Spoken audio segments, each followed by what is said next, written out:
Bro is literally level 1, staring down death. Yeah, bro is level 1, ready to fight the dragon god. Even the top-ranked player thinks he's completely out of his mind. Bro is trying to solo level this entire game, but these girls refuse to let him die alone. Jinsun used to be a complete loser who played this game all day, until he suddenly got summoned inside it and learned the only way home was reaching the final floor. He was the former #1 player, now reset to level 1 with 0 gear. He actually thought he could survive the early floors, which gets tested immediately when a level 500 boss suddenly appears on the easiest floor. And yeah, he just casually wipes it out without taking a single hit. Turns out toxic high-level players are hijacking bosses and spawning them anywhere.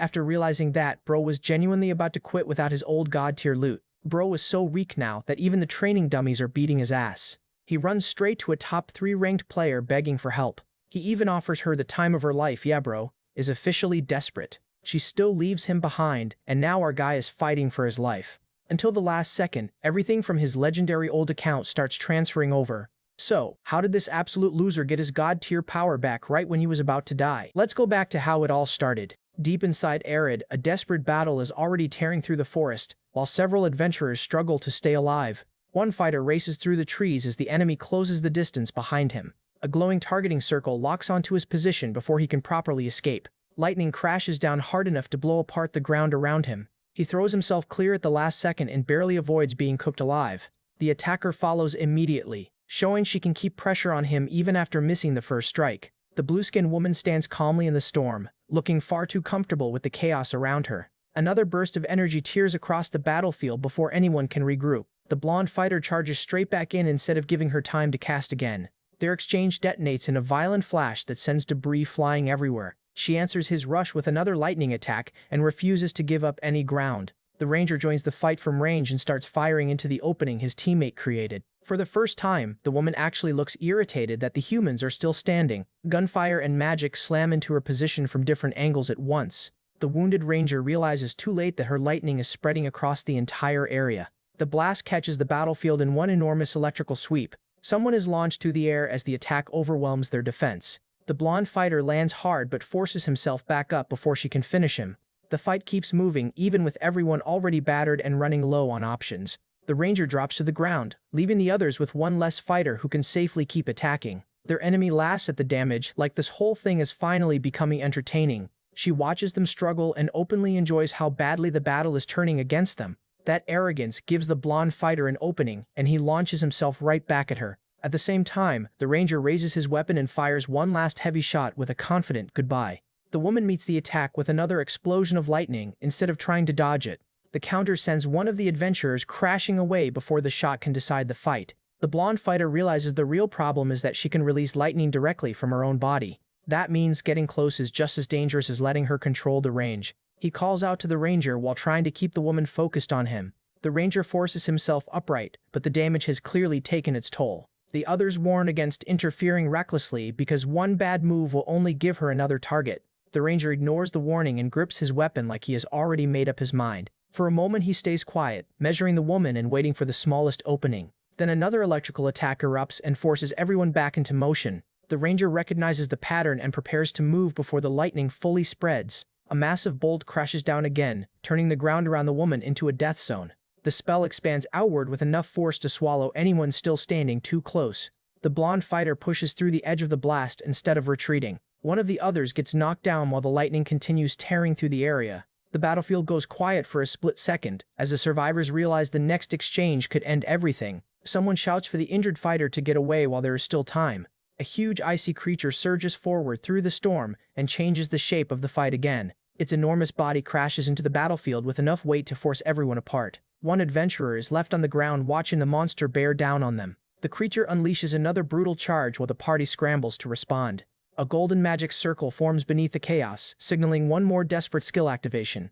The summon power slams into the monster and finally interrupts its advance. The ranger watches the opening appear and knows this may be their only chance to finish the fight. Golden energy wraps around his arm as he commits everything he has left to the attack. Even while badly hurt, he refuses to back off and screams that he does not need anyone saving him. His teammate yells at him to stop, because charging alone now is basically suicide. The ranger keeps forcing more power into the skill despite the obvious strain on his body. Another adventurer begs for one more chance to help before the whole plan collapses. The blonde fighter launches himself forward again, trying to reach the ranger before it is too late. He shouts for them to work together because fighting separately is exactly what got everyone cornered. A wall of frozen energy erupts between them and the enemy. The blonde fighter stares through the frost, realizing the ranger has already pushed past the safe limit. He calls out to him while smoke and ice fill the battlefield. The ranger's eye widens as the final consequence of his decision catches up with him. Then everything cuts away from the battlefield and reveals someone else watching the disaster unfold. The furious ranger screams that he worked far too hard to reach this point just to lose everything now. Standing over him, the blonde character gets blamed for ruining the entire run. The image suddenly pixelates, exposing the truth that this brutal battlefield is actually happening inside a game. At his computer, a young man named Jin-sung watches the fallout with the exhausted face of someone who has seen this kind of drama before. The game is Dungeon and Fighter, better known as DNF, and Arid is the massive world where all of this takes place. Players enter Arid for different reasons, from chasing stronger gear to making money off whatever they can earn. Among all of them, Jin-sung has become famous enough that other players immediately recognize his character name. One ranger even approaches him directly and asks for help because the situation in Arid has become dangerous. Jin-sung's character looks at the struggling player like he cannot believe this man is seriously asking to be carried. The ranger insists he was meant to fight on his own, but clearly that plan stopped working somewhere along the way. The two stand together in game while Jin-sung decides whether this stranger is worth the trouble. Back at his desk, he watches the conversation play out with zero emotional investment. The truth is Jin-sung has spent years treating DNF like a second life rather than a casual hobby. He follows game news, studies builds, and keeps track of every major change that can affect his character. The narration finally introduces him properly as Baek Jin-sung, a veteran DNF player with an absurd amount of experience. For him, mastering Arid is the one thing he can always rely on. Even his room makes it obvious how completely his real life revolves around the game. He has survived endless raids, betrayals, wipes, and terrible teammates without ever seriously walking away. Then the ranger from earlier rage quits, curses Jin-sung, blames Namir, and leaves the party after accusing him of ruining everything. Jin-sung bolts upright because even he did not expect the entire run to collapse that stupidly. He nearly falls out of his chair while trying to process how quickly the situation went from manageable to complete garbage. With the run dead and no backup file prepared, he can only groan at the screen and curse his luck. The ranger's final message keeps replaying in his head, especially the part about Jin-sung personally ruining everything. He reminds himself that revival coins exist, because in a game there is usually some way to recover from a terrible mistake. DNF has been such a huge part of his life that even his desktop shortcut is practically labeled as his actual existence. Then the game icon suddenly reacts on its own. A bright crack spreads across the screen as something impossible starts breaking through the monitor. Jin-sung freezes when the glow becomes far too real to be another game effect. The room erupts in light before he can even move away from the desk. The force throws him backward as the computer and everything around it explode into chaos. He covers his face and screams while the light swallows the entire room. A golden figure appears through the radiance, looking nothing like a normal system message or hallucination. Jin-sung looks up from the floor and realizes somebody is actually standing inside the impossible light. The mysterious woman reaches toward him as if she has been waiting for this exact moment. Before he can understand what she wants, the world around him twists away. The same violent battlefield from the game flashes to his mind as reality and Arid begin overlapping. He remembers the characters, monsters, and disasters he has spent years learning from behind a monitor. Now those memories are being pulled together into something far more dangerous than a game session. Jin-sung is dragged through the transition with no control over where he is going. The last thing he recognizes is the terrain of Arid rushing toward him like he has fallen directly through the screen. He wakes up on the ground completely out of breath, with a real weapon and unfamiliar armor beside him. His first reaction is pure confusion because the air, pain, and dirt all feel painfully real. Then he looks down and notices his arms are no longer his normal human arms. Before he can inspect himself properly, a monster slams into him from the side. The impact sends him tumbling through burning ground while he has absolutely no idea how to control this body. More creatures rush in through the flames, turning his first seconds in Arid into a survival test. Jin-sung panics and tries to remember which attacks are supposed to work against this kind of enemy. He realizes the problem is no longer clicking skills correctly because every movement now has to come from his own body. Still, instinct kicks in, and he attacks before the monsters can surround him completely. One creature charges straight at him and forces him into a frantic retreat. Jin-sung looks across the burning battlefield and wonders what the hell has actually happened to him. Another enemy attacks from the side before he can get an answer. As even more monsters close in, his arrival in Arid becomes very simple. Survive first and figure out everything else later. Jin-sung's first real look at Arid is a burning battlefield filled with monsters that can actually kill him now. He stares at the creatures in disbelief and realizes these are enemies he only knew through a monitor yesterday. The body he has been dropped into is already exhausted, leaving him gasping before he even understands the situation. Memories of familiar monsters and dungeon encounters flash through his head as he tries to identify where he landed. He studies the armored hand in front of him and confirms this definitely is not his normal body. The impossible conclusion finally hits him. He is somehow standing inside the world of Dungeon and Fighter. For a second, he remembers the game shortcut sitting on his desktop like this really was his entire life. Then the memory of his real body at the computer makes the current situation feel even more insane. A monster attacks before Jin-sung can finish processing any of it. He scrambles away and watches the creature take damage from someone else's strike. A red-haired woman stands nearby and Jin-sung immediately recognizes the danger surrounding her. Something about her appearance triggers another piece of his game knowledge. A powerful swordsman crashes into the fight and cuts through the monster with practiced ease. Jin-sung recognizes the enemy being attacked and realizes his memories of the game are still perfectly intact. Another adventurer joins the scene, turning the battlefield into a much larger fight than he expected. A young woman watches the chaos while Jin-sung tries to match every face with what he remembers from DNF. The newcomers tell one another they can help, clearly treating this as a real battle rather than a scripted quest. Jin-sung is stunned by the obvious difference between clicking a game and standing beside people who can bleed. His mind keeps comparing what he sees with the class and character information stored in his memory. Before he can ask questions, another fighter rushes past him and throws himself directly into combat. A wide slash tears through the battlefield and forces the fire-wielding enemy to react. The enemy answers with a grin and gathers a blazing fireball in one hand. Several fire projectiles rain down at once, making the whole area impossible to approach normally. The swordsman gets driven backward through the flames as the attack catches him mid-charge. One of the women watches the exchange and realizes the enemy still has plenty of power left. The swordsman attacks again, cutting through the fire instead of retreating. A purple explosion detonates at close range and blows apart the ground between them. The fire user is launched away by the counter and finally loses control of the center of the battlefield. She creates another huge fireball and hurls it forward with everything she has left. The swordsman drives straight through the attack and lands another heavy slash. The red-haired woman takes the hit and finally shows serious damage. A rapid finishing strike cuts across her before she can rebuild the distance. Jin-sung watches with wide eyes because the names and combat patterns are matching his old game memories almost perfectly. The wounded woman struggles to remain standing while blood runs down her body. She looks toward the fighters in shock, as if she cannot understand how they read her attacks so cleanly. Her strength gives out and she collapses into the scorched ground. The swordsman and his companion look toward Jin-sung, noticing the strange ghost knight who appeared in the middle of everything. Jin-sung nervously tries to address the armored fighter without revealing how much he already knows. A golden magic effect suddenly activates around him before the conversation can go anywhere. The strange power wraps around his body and marks him as something the others have not seen before. Jin-sung grits his teeth as the golden energy tightens around his neck and shoulders. He grabs at the glowing restraint, but it behaves more like a magical device than ordinary equipment. His eyes narrow as he realizes the effect is responding to his body rather than to any command he understands.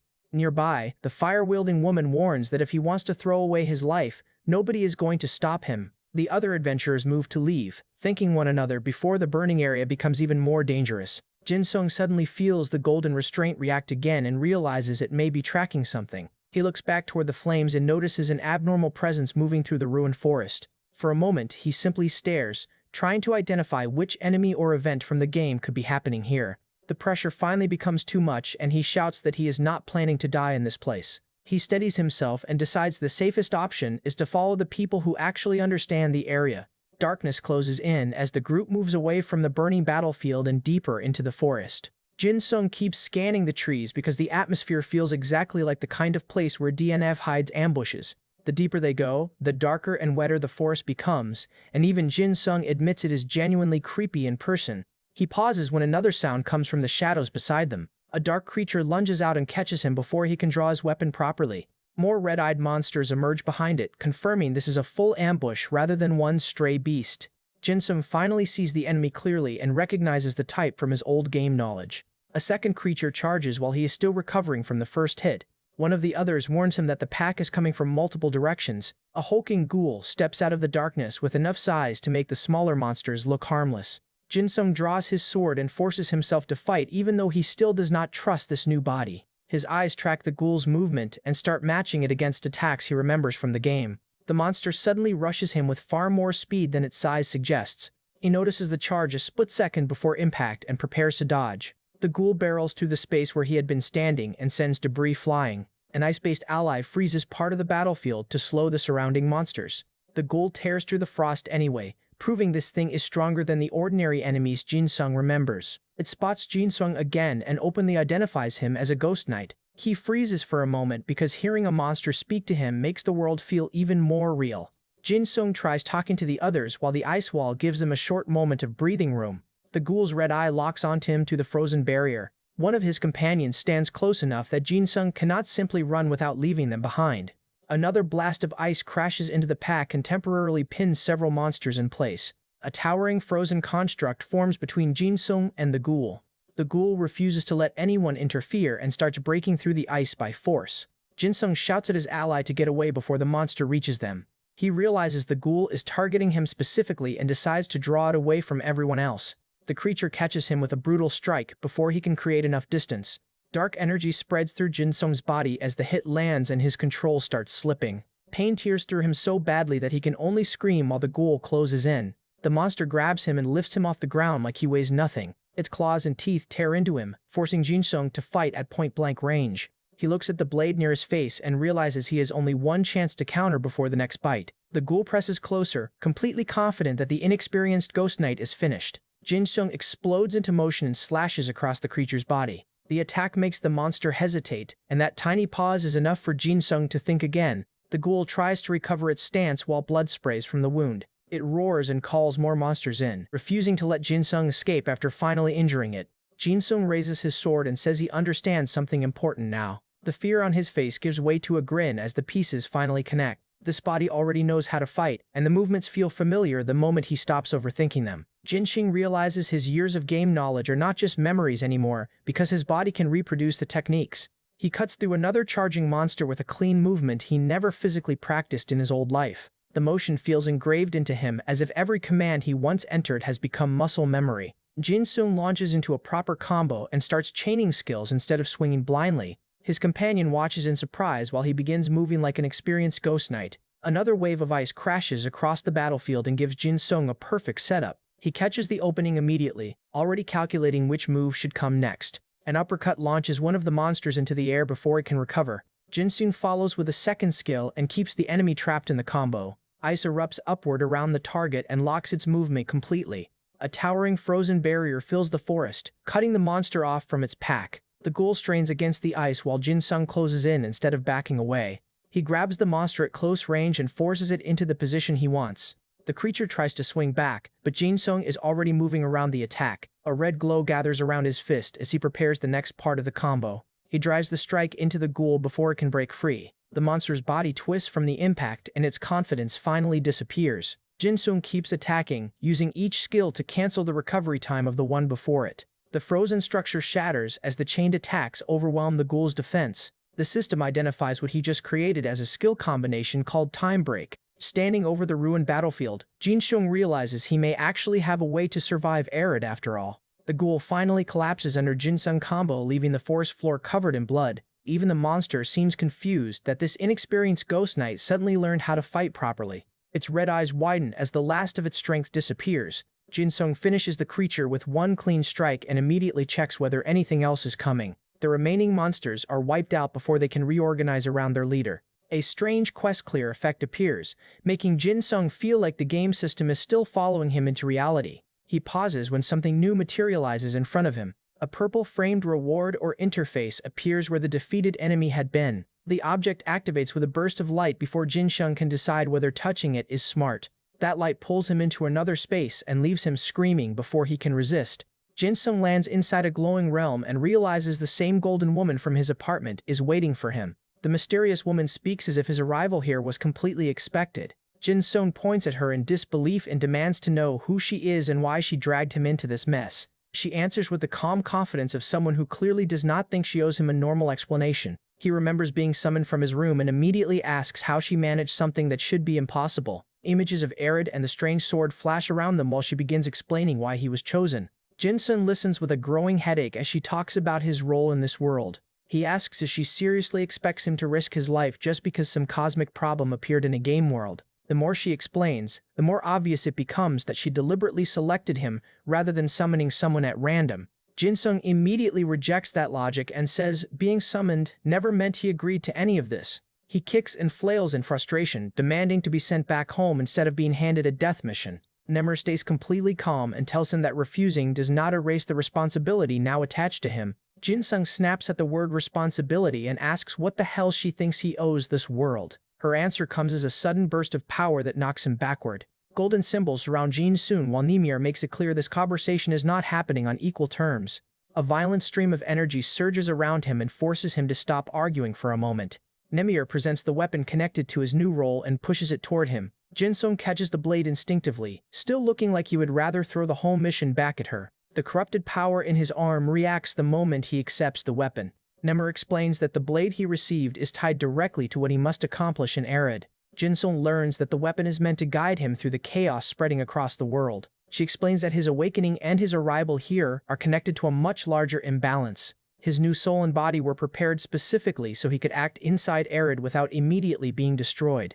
Jin-sung finally understands that the strange abilities he used earlier were part of what Nimir placed inside him. Nemmer continues without sympathy, treating his complaints as background noise while she explains the real crisis. Across Arid, a mysterious corruption is spreading and twisting places, creatures, and events away from their proper course. Jin-sung repeats the word corruption, realizing this is the first part of her explanation that sounds genuinely dangerous. Images of warped purple energy show what that corruption can do when it takes hold. Nemmer tells him that this contamination is exactly why someone with his knowledge of Arid is needed. She orders him to find the source, guide events back on course, and purify the corruption wherever it appears. Jin-sung remembers the monsters he just fought and starts wondering whether some of their abnormal behavior came from that same problem. His old DNF knowledge suddenly matters in a new way, because he can recognize when something in the world is happening incorrectly. Nemmer tells him he must use that knowledge to protect the proper progression of Arid. His mission is simple in wording and horrible in practice.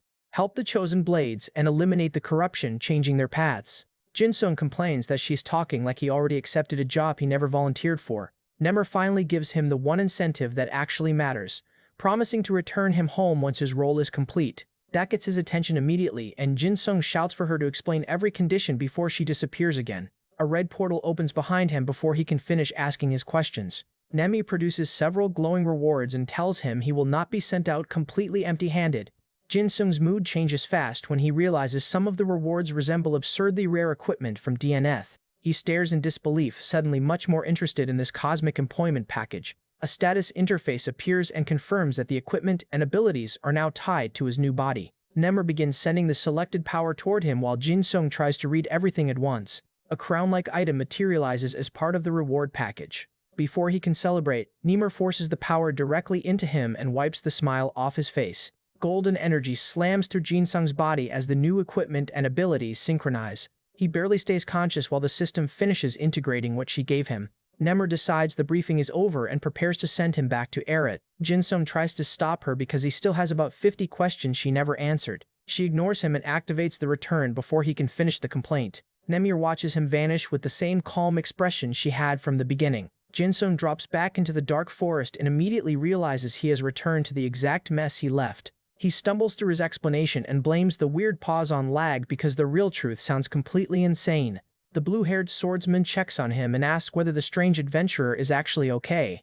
Jin-sung gives a weak excuse rather than explaining that a transcendent just dragged his soul into a private meeting. He glances at the others and decides keeping Nimir's mission secret is probably the safest choice for now. When the group starts moving, Jin-sung follows before they can leave him alone in the monster-filled forest again. The night sky begins brightening as they travel away from the battlefield. By morning, the group reaches a more populated area, and Jin-sung finally sees normal life in Arid up close. He tries acting casual even though every building, road, and traveler looks like something pulled directly from his screen. The sight of people living normally here makes Nimir's warning about corruption feel much more serious. Jin-sung quietly promises himself that if fixing Arid is the price of getting home, then he will learn exactly how this world works. His thoughts briefly return to the fallen ranger from the game and how badly a single wrong decision can destroy an entire run. This time there is no restart button, so Jin-sung decides he cannot afford to make the same kind of mistake in real life. On the road, Jin-sung starts testing the strange inventory and systems that followed him into the real Arid.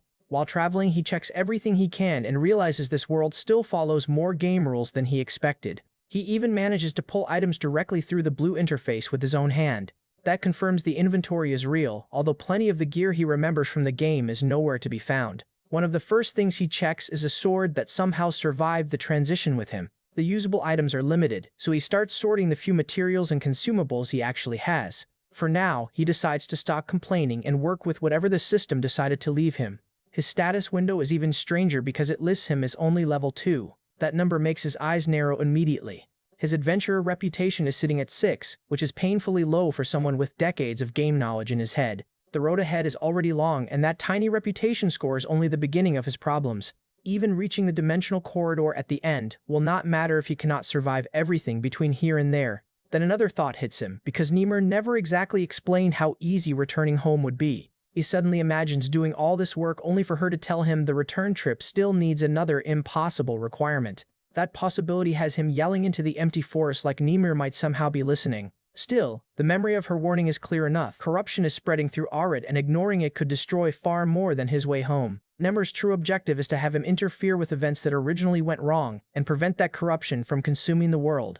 So helping her is not exactly optional if Jin-sung wants either Arid or himself to have a future. He distracts himself by inspecting one of the odd fruits and materials he collected along the path. By nightfall he is still traveling, surviving on whatever he can gather while trying not to think too hard about the scale of the mission. He warms himself beside a small fire and wonders how long it will take before he finally sees civilization. The journey drags on through forests and mountain roads until buildings finally appear in the distance. When Jin-sung reaches the settlement, he can barely believe he made it without another disaster finding him first.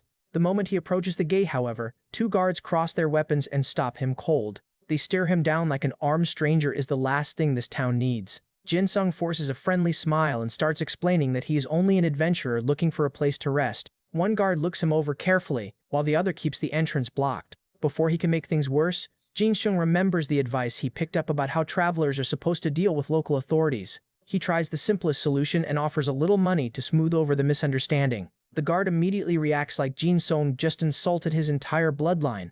Apparently trying to tip an official here looks a lot more like attempted bribery than friendly generosity. Jin-sung starts sweating as the guard demands to know what exactly he is trying to pull. Then the situation gets worse when they mention a ghost arm and start treating his strange body like evidence of something suspicious. Jin-sung quickly insists they have the wrong idea and reaches for anything that might prove he belongs here. The guard pauses instead of immediately arresting him, which is already better than Jin-sung expected. Jin-sung realizes the real problem is that he has no proper identification recognized by this town. He desperately thinks through every game mechanic he remembers for a solution that works in an actual conversation. A small object on the ground catches his eye right when the argument is about to turn ugly. The guard suddenly grabs his head as something about the exchange finally clicks. Jin-sung recognizes him as Linus and blurts the name out before he can stop himself. Linus looks equally shocked that this random blonde adventurer somehow knows who he is. Jin-sung scrambles for an explanation and claims he has heard plenty about the famous blacksmith. That little bit of flattery works far better than the attempted bribe ever did. Linus softens immediately and gives him a reluctant thumbs up instead of calling the guards again. With the misunderstanding mostly cleared, Jin-sung finally gets escorted through the gate with other travelers.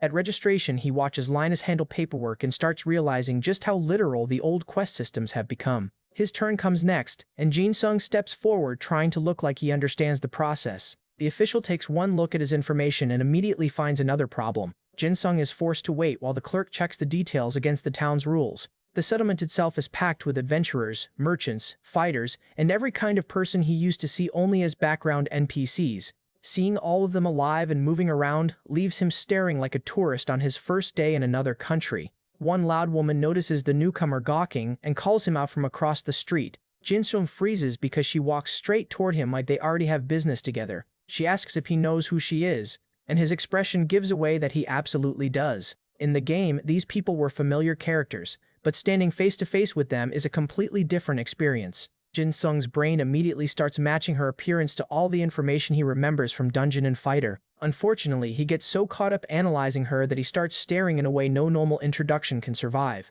She catches the look and demands to know what exactly is so interesting. Jin-sung panics and tries explaining himself before she decides to solve the problem with her fists. He backs away so fast that another passing adventurer gets caught in the commotion. People nearby laugh at the scene and Jin-sung realizes he has managed to embarrass himself within minutes of arriving. He escapes before the crowd can make it worse, and checks behind him to make sure nobody followed.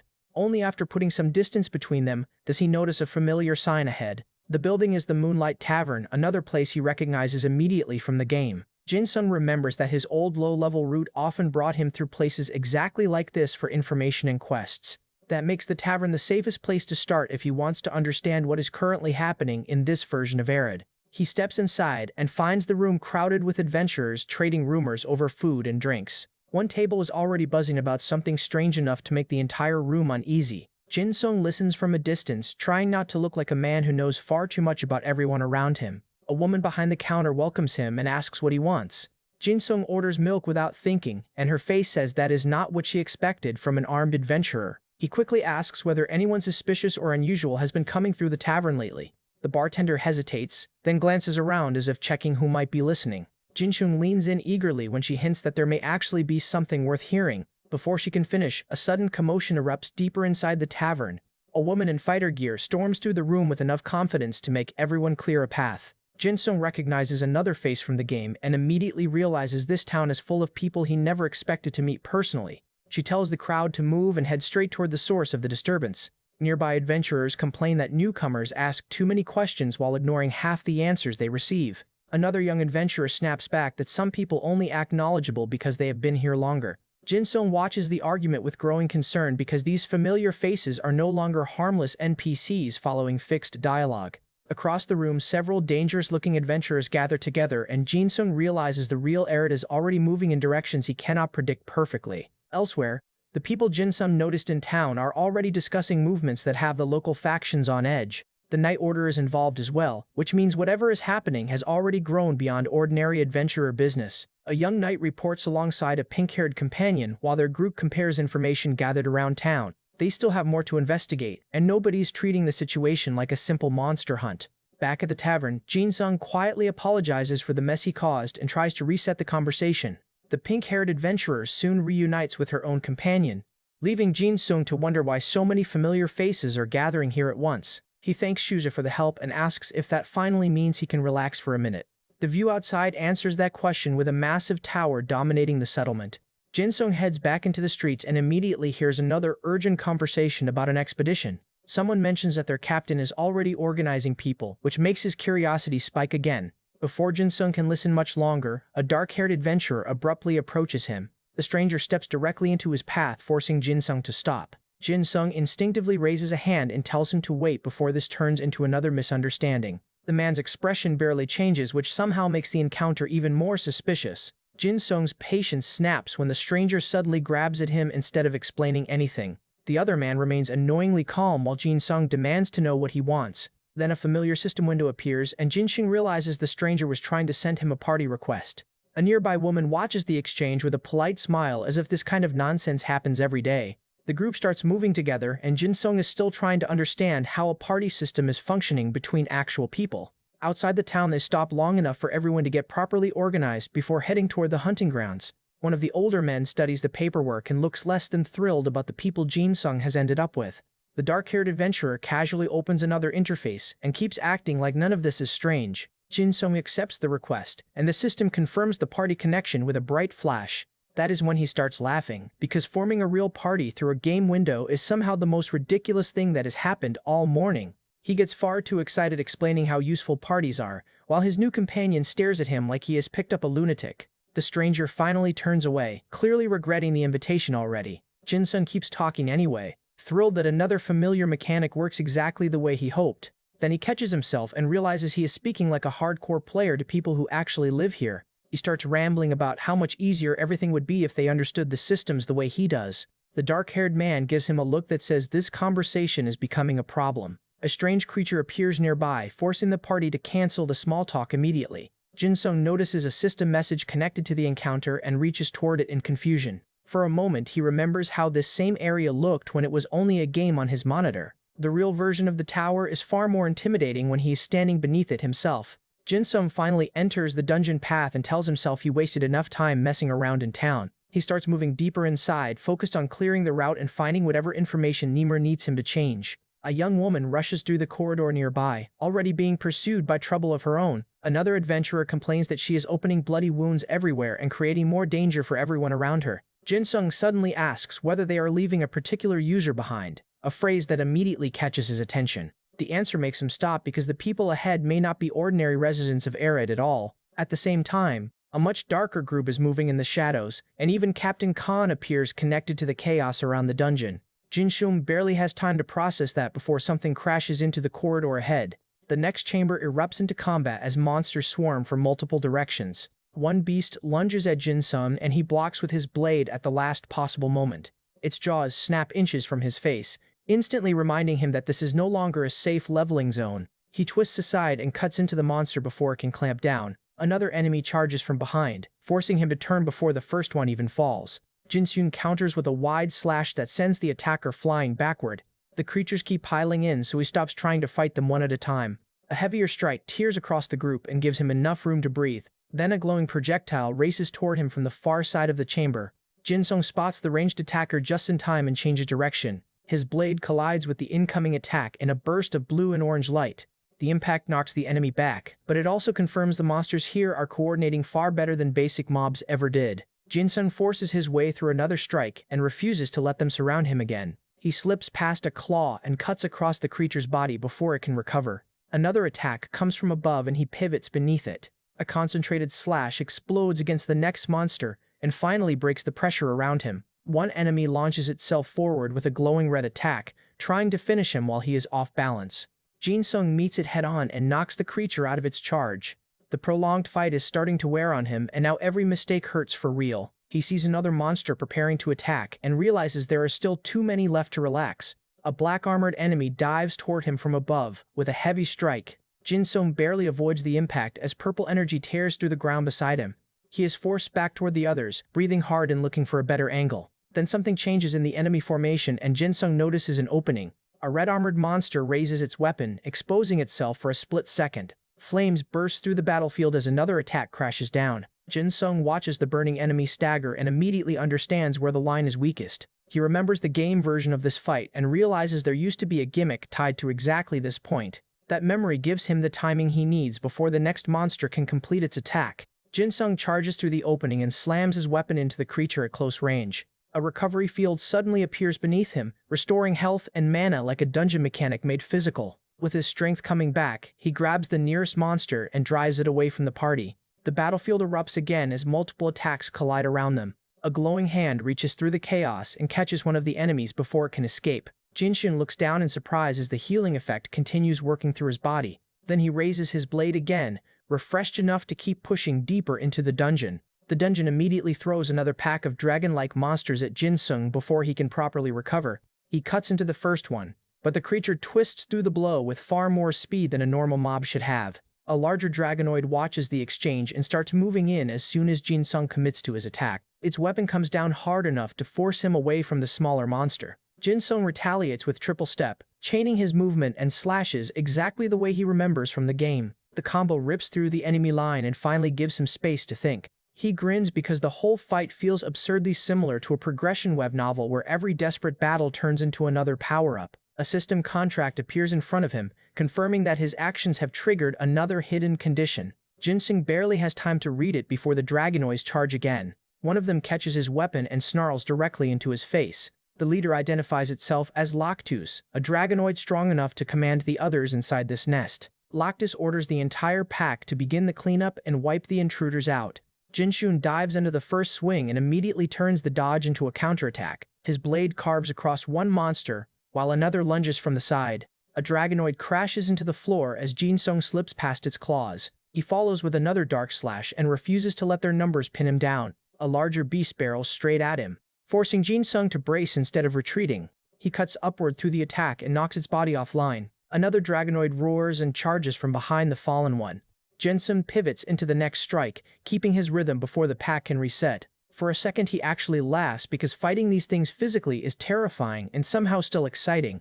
Lactus does not share the excitement and locks onto him with a murderous stare. The dragonoid leader lunges forward as firelight flashes across the chamber. Jin-sung finds himself surrounded again with Lactus and several smaller monsters closing from every direction. He slips between two attacks with an expression that says he is enjoying this more than he should. Then Lakatsas lands a brutal hit and reminds him exactly how expensive one mistake can be. Jinsung answers with a rapid counter, striking the leader before it can capitalize. The smaller monsters rush in behind Lactus, screeching as they try to overwhelm him. A blue shockwave bursts across the floor and tears through the group in front of Jinsung. He catches another creature mid-charge and knocks it sideways. The remaining small monsters annoy him more than anything because they keep breaking his timing whenever he focuses on Lactus. Jinsung launches them away with a heavy ground-smashing skill before they can swarm him again. Another Dragonoid takes a direct punch and folds under the impact. His skill window reminds him that some techniques can only be used in a specific order, so mindless button mashing is not an option here. Jinsung starts actively arranging his attacks around that sequence instead of fighting on instinct alone. He spots the next opening and commits to the chain. A close-range strike lands first and sets up the rest of the combination. He sweeps the enemy's legs out from under it before the creature can recover. Jinsung drives another blow into the fallen monster and keeps counting the sequence in his head. The Dragonoid reels backward with blood across its face as Jinsung refuses to break tempo. A narrow dodge carries him away from a returning claw. He catches the next swing on his forearm and redirects the monster's momentum. Another Dragonoid surges forward wrapped in blue energy, trying to break his chain from the front. Jinsung takes the hit but answers immediately, grinning through the pain because the sequence is still alive. The larger monster slams into him again and nearly drives him off his feet. He roars back and forces his weapon through the creature's guard. Jinsung grabs hold and uses the monster's body to control the space around him. A purple wave of energy suddenly curves through the chamber toward his position. The attack catches another Dragonoid first and sends it spinning away. Jinsung ducks under a blue slash and closes the distance again. He collides head-on with the next monster in a burst of energy. A second strike lands immediately afterward, keeping the combination moving. The Dragonoid's head snaps back as Jinsung finally starts overpowering its defense. He drives it into the ground with enough force to crack the floor. Jinsung is breathing hard now, but the enemies are finally falling faster than they can replace one another. He rushes the next target and lands a straight punch before it can raise its weapon. A brief cut opens across the creature's body as Jinsung transitions into the next skill. His footwork carries him around the enemy, setting up the third stage of the chain. A heavy impact explodes against the Dragonoid and finally knocks it completely off balance. Jinsung gasps out the count and prepares to continue before the combo window disappears. The next enemy towers over him while he struggles to catch his breath. Jinsung punches straight through another attack even though his battered body is screaming at him to stop. He follows with a quick cut that opens another wound across the monster. The sequence continues into a spinning movement that carries him past the creature's side.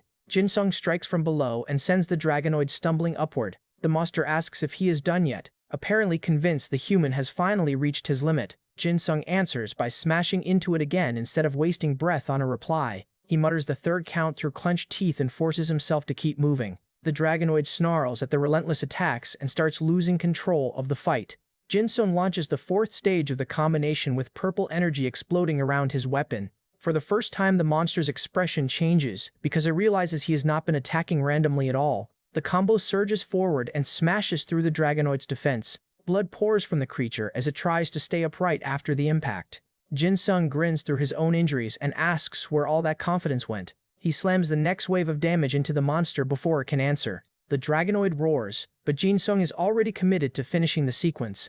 Blue and orange energy collide as the creature attempts one final counter. Jinsung breaks through it and drives the enemy backward. His opponent collapses under the accumulated damage while Jinsung remains barely standing. He exhales and checks the system, knowing the last attack was only possible because he completed the chain correctly. The combo information confirms the reward, with higher stages multiplying the damage until the fifth use reaches 200%. Jinsung unleashes the completed technique in a massive purple arc across the chamber. The finishing wave expands far beyond the target and swallows everything in its path. Outside, even the distant tower is framed by the force erupting from the dungeon. The attack tears through the remaining monsters and detonates across the floor. Bodies are thrown in every direction as the combination finally reaches its end. Jinsung lands in a pool of blood and debris, breathing like his lungs are trying to escape his body. He looks toward the next area and forces himself to say only one thing: next. A final enemy is blasted away, leaving the battlefield almost completely silent. The soldiers arriving behind him stare at the field of corpses and struggle to understand what one adventurer just did. Their captain looks over the destruction and realizes someone extraordinary has entered the operation. With the Dragonoid nest cleared, Jinsung finally lets himself collapse for a moment. He is exhausted enough to wonder whether one more monster would actually finish him. Then the system flashes again and confirms the reward from the slaughter. His level has jumped to 15, and his adventurer reputation has climbed dramatically. That improvement puts a grin back on Jin Sung's face despite the blood covering him. The battlefield around him is still a complete mess, but something important is missing. He looks through the corpses and realizes none of the enemies dropped the item he expected. The soldiers arriving behind him ask whether he looted anything useful from the nest. A familiar voice immediately makes Jin Sung tense. The captain steps forward and demands to know who he is and how he entered Sky Tower. Jin Sung tries to answer without revealing anything that sounds impossible. The captain orders him to identify himself properly before the questioning continues.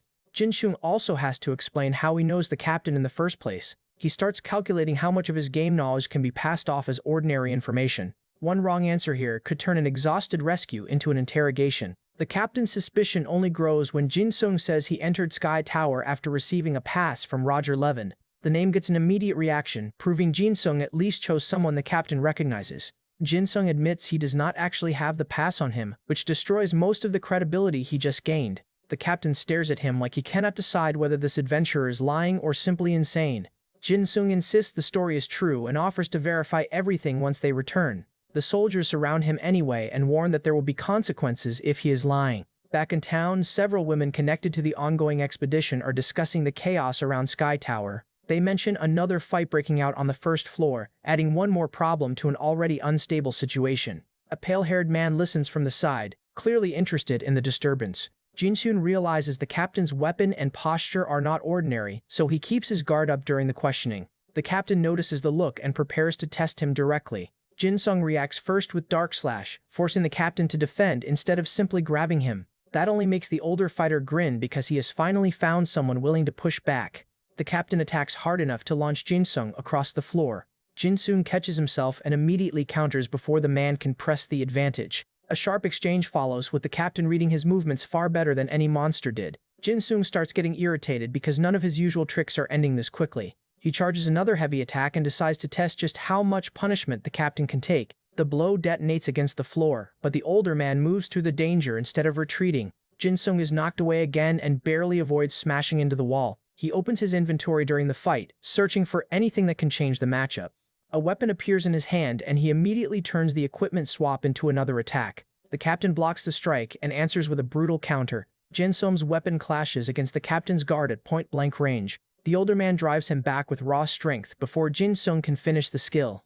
A sweeping blow tears through the space where Jin Sung had been standing. For the first time, the captain's eyes widen because Jin Sung is adapting much faster than expected. He admits the young adventurer is more interesting than he first thought. Jin Sung sees the opening and rushes forward before the compliment turns into another attack. His fist crashes into the captain's guard with enough force to make the man slide backward. The captain starts asking where Jin Sung learned to fight like this. Jin Sung launches another skill instead of trying to explain years of experience playing the man's world as a game. The attack lands but does far less damage than Jin Sung hoped. He laughs awkwardly and realizes he may need a much better plan. Outside, sunset settles over the tower, while the confrontation continues inside. Jin Sung retreats up a staircase and tells himself the sun is already about to set. The captain's allies arrive below and start asking what happened. Jin Sung spots another group nearby and immediately searches for a safe place to disappear. A silver-haired woman notices him and remarks that yet another explorer has wandered into the mess. One of her companions says explorers should know better than to enter dangerous places without preparation. Jin Sung gives him a strained smile because he has heard enough lectures for one day. A pale-haired man steps closer and warns him not to get in the way. Jin Sung mutters that everyone in this tower seems determined to make his life harder. Then he recognizes someone and blurts out that he finally found the person he was looking for. The sudden shout turns every head in the hall toward him. A furious fighter accuses Jin Sung of disrespect and promises to teach him a lesson. Jin Sung asks what is even happening as another confrontation forms around him. One captain immediately orders his people to catch the troublesome newcomer. Several armed men rush toward Jin Sung at once. He backs into the center of the hall and complains that there is nowhere left to run. The enraged fighter tells him to prepare himself for what comes next. Jin Sung's eyes sharpen as he decides running is no longer an option. Then he notices a flying snake-like enemy entering the chaos from above. For one strange second, the entire hall pauses as everyone looks toward the new threat. Jin Sung launches himself forward anyway, turning the confusion into his chance to strike first. Jin Sung launches into the next clash before the angry fighters can fully surround him. Purple energy tears through the hall and forces several men to scatter. He drives one attacker backward with a rising blow while the others close in. The impact sends Jin-sung skidding across the floor, and his body is already paying for the previous dungeon fight. He grits his teeth and forces himself upright instead of giving them the satisfaction of seeing him stay down. Nearby explorers decide they have seen enough and start moving toward the next dungeon route. The women with them admit they do not know exactly what caused the fight behind them. The pale-haired swordsman barely looks back, clearly uninterested in getting involved. Jin-sung, however, suddenly remembers that one of these people may be tied to a quest he needs. He looks toward the departing group and tries to remember where that character appears in the original progression. Before he can chase them, another attacker drops from above. The pale-haired man notices the movement at the last second and turns. A black-clad fighter lands behind him, putting the whole group on alert. Jin-sung shouts in alarm because the timing could not be worse. The pale-haired swordsman grabs a smaller companion and pulls them safely out of the attack line. Jin-sung ends up suspended awkwardly in the chaos, wondering how this turned into his problem too. One of the shadowy men points at him as another target worth dealing with. Jin-sung refuses to retreat and tightens his grip on his weapon. A new group of fighters charges into the chamber from the far side. Jin-sung realizes this is no longer one duel, it is several factions crashing into each other at once. The pale-haired swordsman smiles faintly, almost amused by how quickly the room has become a battlefield. The explorers regroup near the center while the attackers spread out around them. Weapons rise on both sides and the last chance for a peaceful explanation disappears. Jin-sung ducks under a black glove strike that nearly catches him across the face. One of the explorers casually says goodbye to him, as if leaving an adventurer in this mess is perfectly normal. Jin-sung lunges after the retreating group and tries to keep them in sight. He turns just in time to see another enemy rushing from behind. Outside the fight, local officials are already receiving reports that another incident has broken out inside the tower. A soldier is struck down before he can contain the attackers. More armed enemies flood into the area and overwhelm the defenders. A hooded man orders his subordinate to bring their boss, proving this attack was planned rather than random. Jin-sung sees a powerful fighter enter the battle and immediately recognizes the danger level rising again. The newcomer is surrounded by blue lightning, and even the other attackers give him space. The pale-haired swordsman blocks the electrical attack with a calm barrier of his own. Jin-sung watches from the side, stunned that another major character has appeared right in front of him. The battlefield opens into a larger chamber filled with glowing blue structures and scattered bodies. One fighter drops into the room from above and crashes through the remaining enemies. A defeated attacker slams into the ground hard enough to stop moving. The pale-haired swordsman checks the wounded instead of celebrating the victory. Jin-sung hears someone mention a companion's condition and realizes the group has already taken casualties. The survivors admit they were pushed much harder than expected by the attackers inside the tower. A large swordsman tells the white-haired woman to move aside so he can inspect the area. A fresh burst of blue energy tears through the chamber before anyone can finish talking. The white-haired woman calmly steps past one of the fallen men and asks to be excused. Jin-sung rushes in behind them, determined not to lose the people connected to his objective. The older fighter studies him carefully, already suspicious of why an unknown adventurer keeps following their group. Jin-sung lowers his voice because he recognizes the man and knows exactly how dangerous he can be. The white-haired woman turns too, asking why this adventurer is trailing them through the tower. Jin-sung quickly explains that he knows enough about the corruption in the current crisis to be useful. He asks to join them as a fellow comrade rather than continue sneaking around behind them. The request surprises the group, especially because Jin-sung sounds far more informed than his appearance suggests. The large swordsman slings his weapon over his shoulder and waits to hear the explanation. The white-haired woman refuses immediately, making it clear trust is not earned that easily. Jin-sung smiles anyway because rejection is still better than being attacked on sight. The older fighter suddenly notices something in Jin-sung's words and looks toward the upper levels. Jin-sung points out that the threat they are chasing is connected to the same corruption spreading through Arid. He begins explaining what he knows about the one maintaining the dimensional phenomenon and why the tower matters. A group of armored men approaches in the distance while the conversation continues. The older fighter kneels and studies the signs left behind, realizing Jin-sung's information may actually fit the evidence. The group starts reconsidering whether this strange adventurer should be ignored after all. Jin-sung insists that the story leads back to the same person they are already searching for. The swordsman raises his weapon and prepares to move toward the tower's deeper route. The white-haired woman starts to object, but the decision is already being made. A massive blue shockwave suddenly explodes across the chamber. Ice and energy burst outward, forcing everyone to shield themselves. The white-haired woman reaches forward in alarm as the attack sweeps toward them.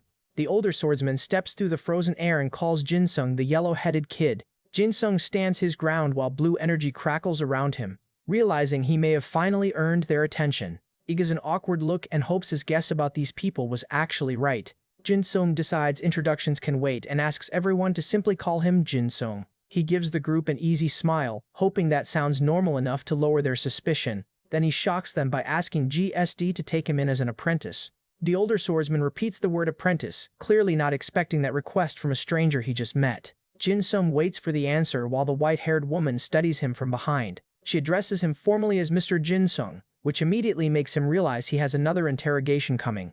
The woman asks where he learned so much about their organization when they have barely exchanged names. GSD notices the same problem and demands Jin-sung explain how he knows information that should not be public. Jin-sung tries to bargain, asking if they can trade answers instead of forcing him to reveal everything first. Inside, he is panicking because most of his knowledge comes from playing their lives as game content. The white-haired woman agrees to hear him out, but warns that vague answers will not be enough. Jin-sung receives another strange cube-like item through the system while the conversation continues. He pockets it for later and focuses on surviving the questions in front of him. A red alarm suddenly flashes through the tower, interrupting the negotiation. Syria arrives with urgent news and identifies herself to the group. The alarm intensifies as something powerful approaches the current floor. One of the warriors is knocked backward before the defenders can properly form up. A violent collision erupts at the edge of the chamber and sends everyone scrambling. The pale-haired swordsman reacts first and drives into the attacker with a burst of energy. Blue and purple power collide as the battle suddenly takes over the entire room. The others check whether the injured fighters can still move while the front line holds. The enemy finally identifies itself as Seacart, the Lord of Light. Radiant blue energy pours from his body as he challenges anyone willing to oppose him. The system recognizes Seacart immediately and marks him as the Keeper of Sky Tower. Jin-sung sees the title and understands exactly why this encounter matters to the original story. His first instinct is to skip the explanation like a veteran player who has already watched the cutscene too many times. The female fighter launches herself at Seacart before anyone can stop her. The pale-haired swordsman orders his companions to hurry and finish their preparations. A wounded woman calls for help as the battlefield spreads across the floor. Jin-sung points towards Seacart and confirms that this is the yellow-haired terror everyone has been chasing. GSD draws his weapon with a grin and tells the younger fighters to watch closely. Another warrior rushes in from the side and tries to catch Seacart off guard. GSD tells them to do it properly if they are going to challenge a monster at this level. A wave of enemies pours into the chamber behind Seacart, turning the duel into a full battle. One armored creature charges through the front line and nearly breaks their formation. A swordsman cleaves across its body and stops it before it reaches the rear group. Blue energy explodes through the chamber and sends several monsters flying. The defenders pile into the opening, cutting down enemies while Seacart remains at the center. Jin-sung realizes the original plan depended on one fighter holding the boss long enough for everyone else to clear the field. For once, he is glad he remembers exactly how this encounter was supposed to work. Seacart takes another direct hit but barely moves. The female fighter slams into him with a seismic attack that finally forces a reaction. Several armored enemies freeze when their leader is pushed back. The attacking faction starts questioning whether the fight can continue after their front line collapses. Seacart answers by releasing an even larger surge of blue power. Ice-like energy forms around one fallen enemy as the entire floor begins to tremble. A column of light erupts upward through the tower. Seacart rises inside the storm and prepares to overwhelm everyone at once. The younger fighters stop joking because the pressure alone makes it obvious this phase is different. Jin-sung watches the boss and wonders whether something important has changed from the version he remembers. A strange object above the arena starts charging with power, confirming the next attack is already coming. The group calls for a retreat before the entire floor is swallowed. One squad begins heading toward the floating castle while the remaining fighters hold the route open. Another system objective appears, tying the strange eye-like device to the path deeper into Sky Tower. Jin-sung sees that completely defeating the current enemies is part of the requirement. The mission window updates again with the status of the route ahead. Seacart charges toward Jin-sung wrapped in blue lightning. The system highlights defeating Seacart as a major objective rather than something he can simply avoid. Jin-sung turns back toward the boss as blood and energy fill the chamber again. Seacart's eyes flare and he locks directly onto the troublesome newcomer. The female fighter cuts through the blue aura and tries to intercept him first. A burst of power erupts from the top of Sky Tower, visible even from outside. Surya watches the event from a safer area and thanks everyone who helped hold the line. Inside, Seacart warns that he hopes there are not any issues with the grand magic circles surrounding the tower. Jin-sung stands in the middle of the crackling energy and realizes those circles may be the real problem. He looks up in alarm as the implication finally sinks in. Above Sky Tower, birds scatter as the grand magic circle begins behaving strangely. A violent orange pulse strikes the barrier and spreads across the sky. Everyone below looks up as the glowing structure strengthens instead of fading. Cracks of energy crawl across the circle, and the group realizes something is very wrong. Jin-sung watches the disturbance and immediately suspects corruption has reached the magic protecting the tower. His eyes narrow as he tries to connect the phenomenon to what Ymir warned him about. The pink-haired adventurer turns toward the sky when another blast shakes the area.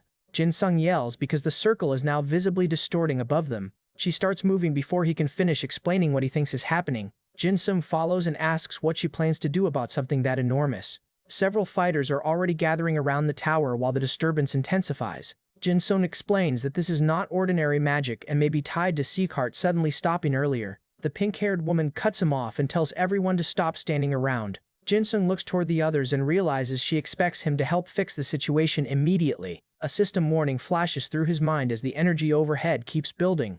The woman stares at Jin-sung like he has 2 seconds to come up with something useful.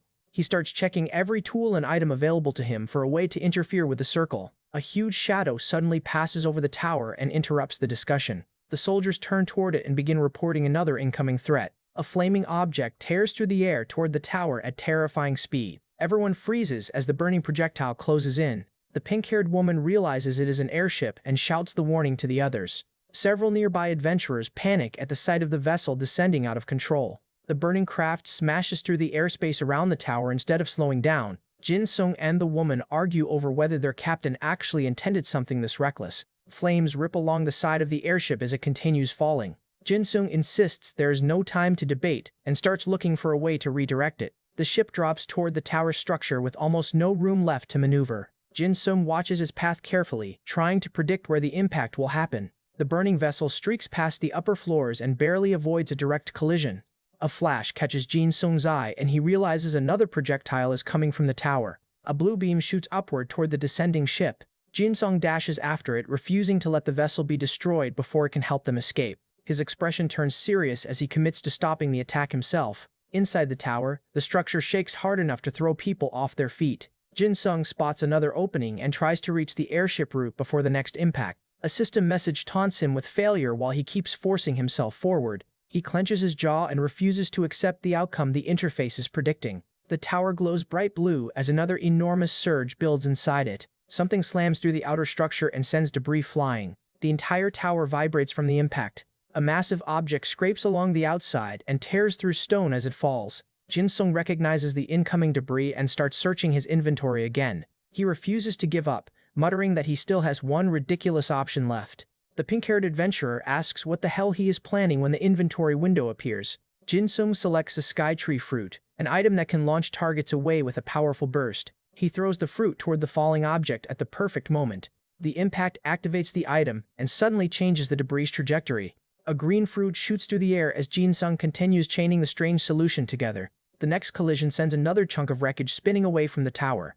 A giant piece of machinery falls past the outer wall while the others look up in disbelief. Jin-sung swings his weapon and knocks another fruit into position. The item detonates against the debris before it can crush the group below. A stunned adventurer asks whether that insane stunt is seriously working. The nearby soldiers realize Jin-sung is deliberately using the fruits to redirect falling wreckage. He keeps attacking the objects in mid-air, turning a consumable item into a makeshift defense system. Another heavy chunk breaks apart against the tower's wall instead of landing on the crowd. Jin-sung flings one more item upward as the barrage continues. The next impact explodes near him and leaves his face covered in dust. He looks toward the sky and realizes there still is not enough wreckage falling to solve the bigger problem. A large mechanical section descends from above and gives him exactly the target he needs. The pink-haired woman shouts that he still has not generated enough momentum to finish the plan. Jin-sung sends another projectile upward to increase the chain reaction. He leaps into the air and strikes the falling object directly.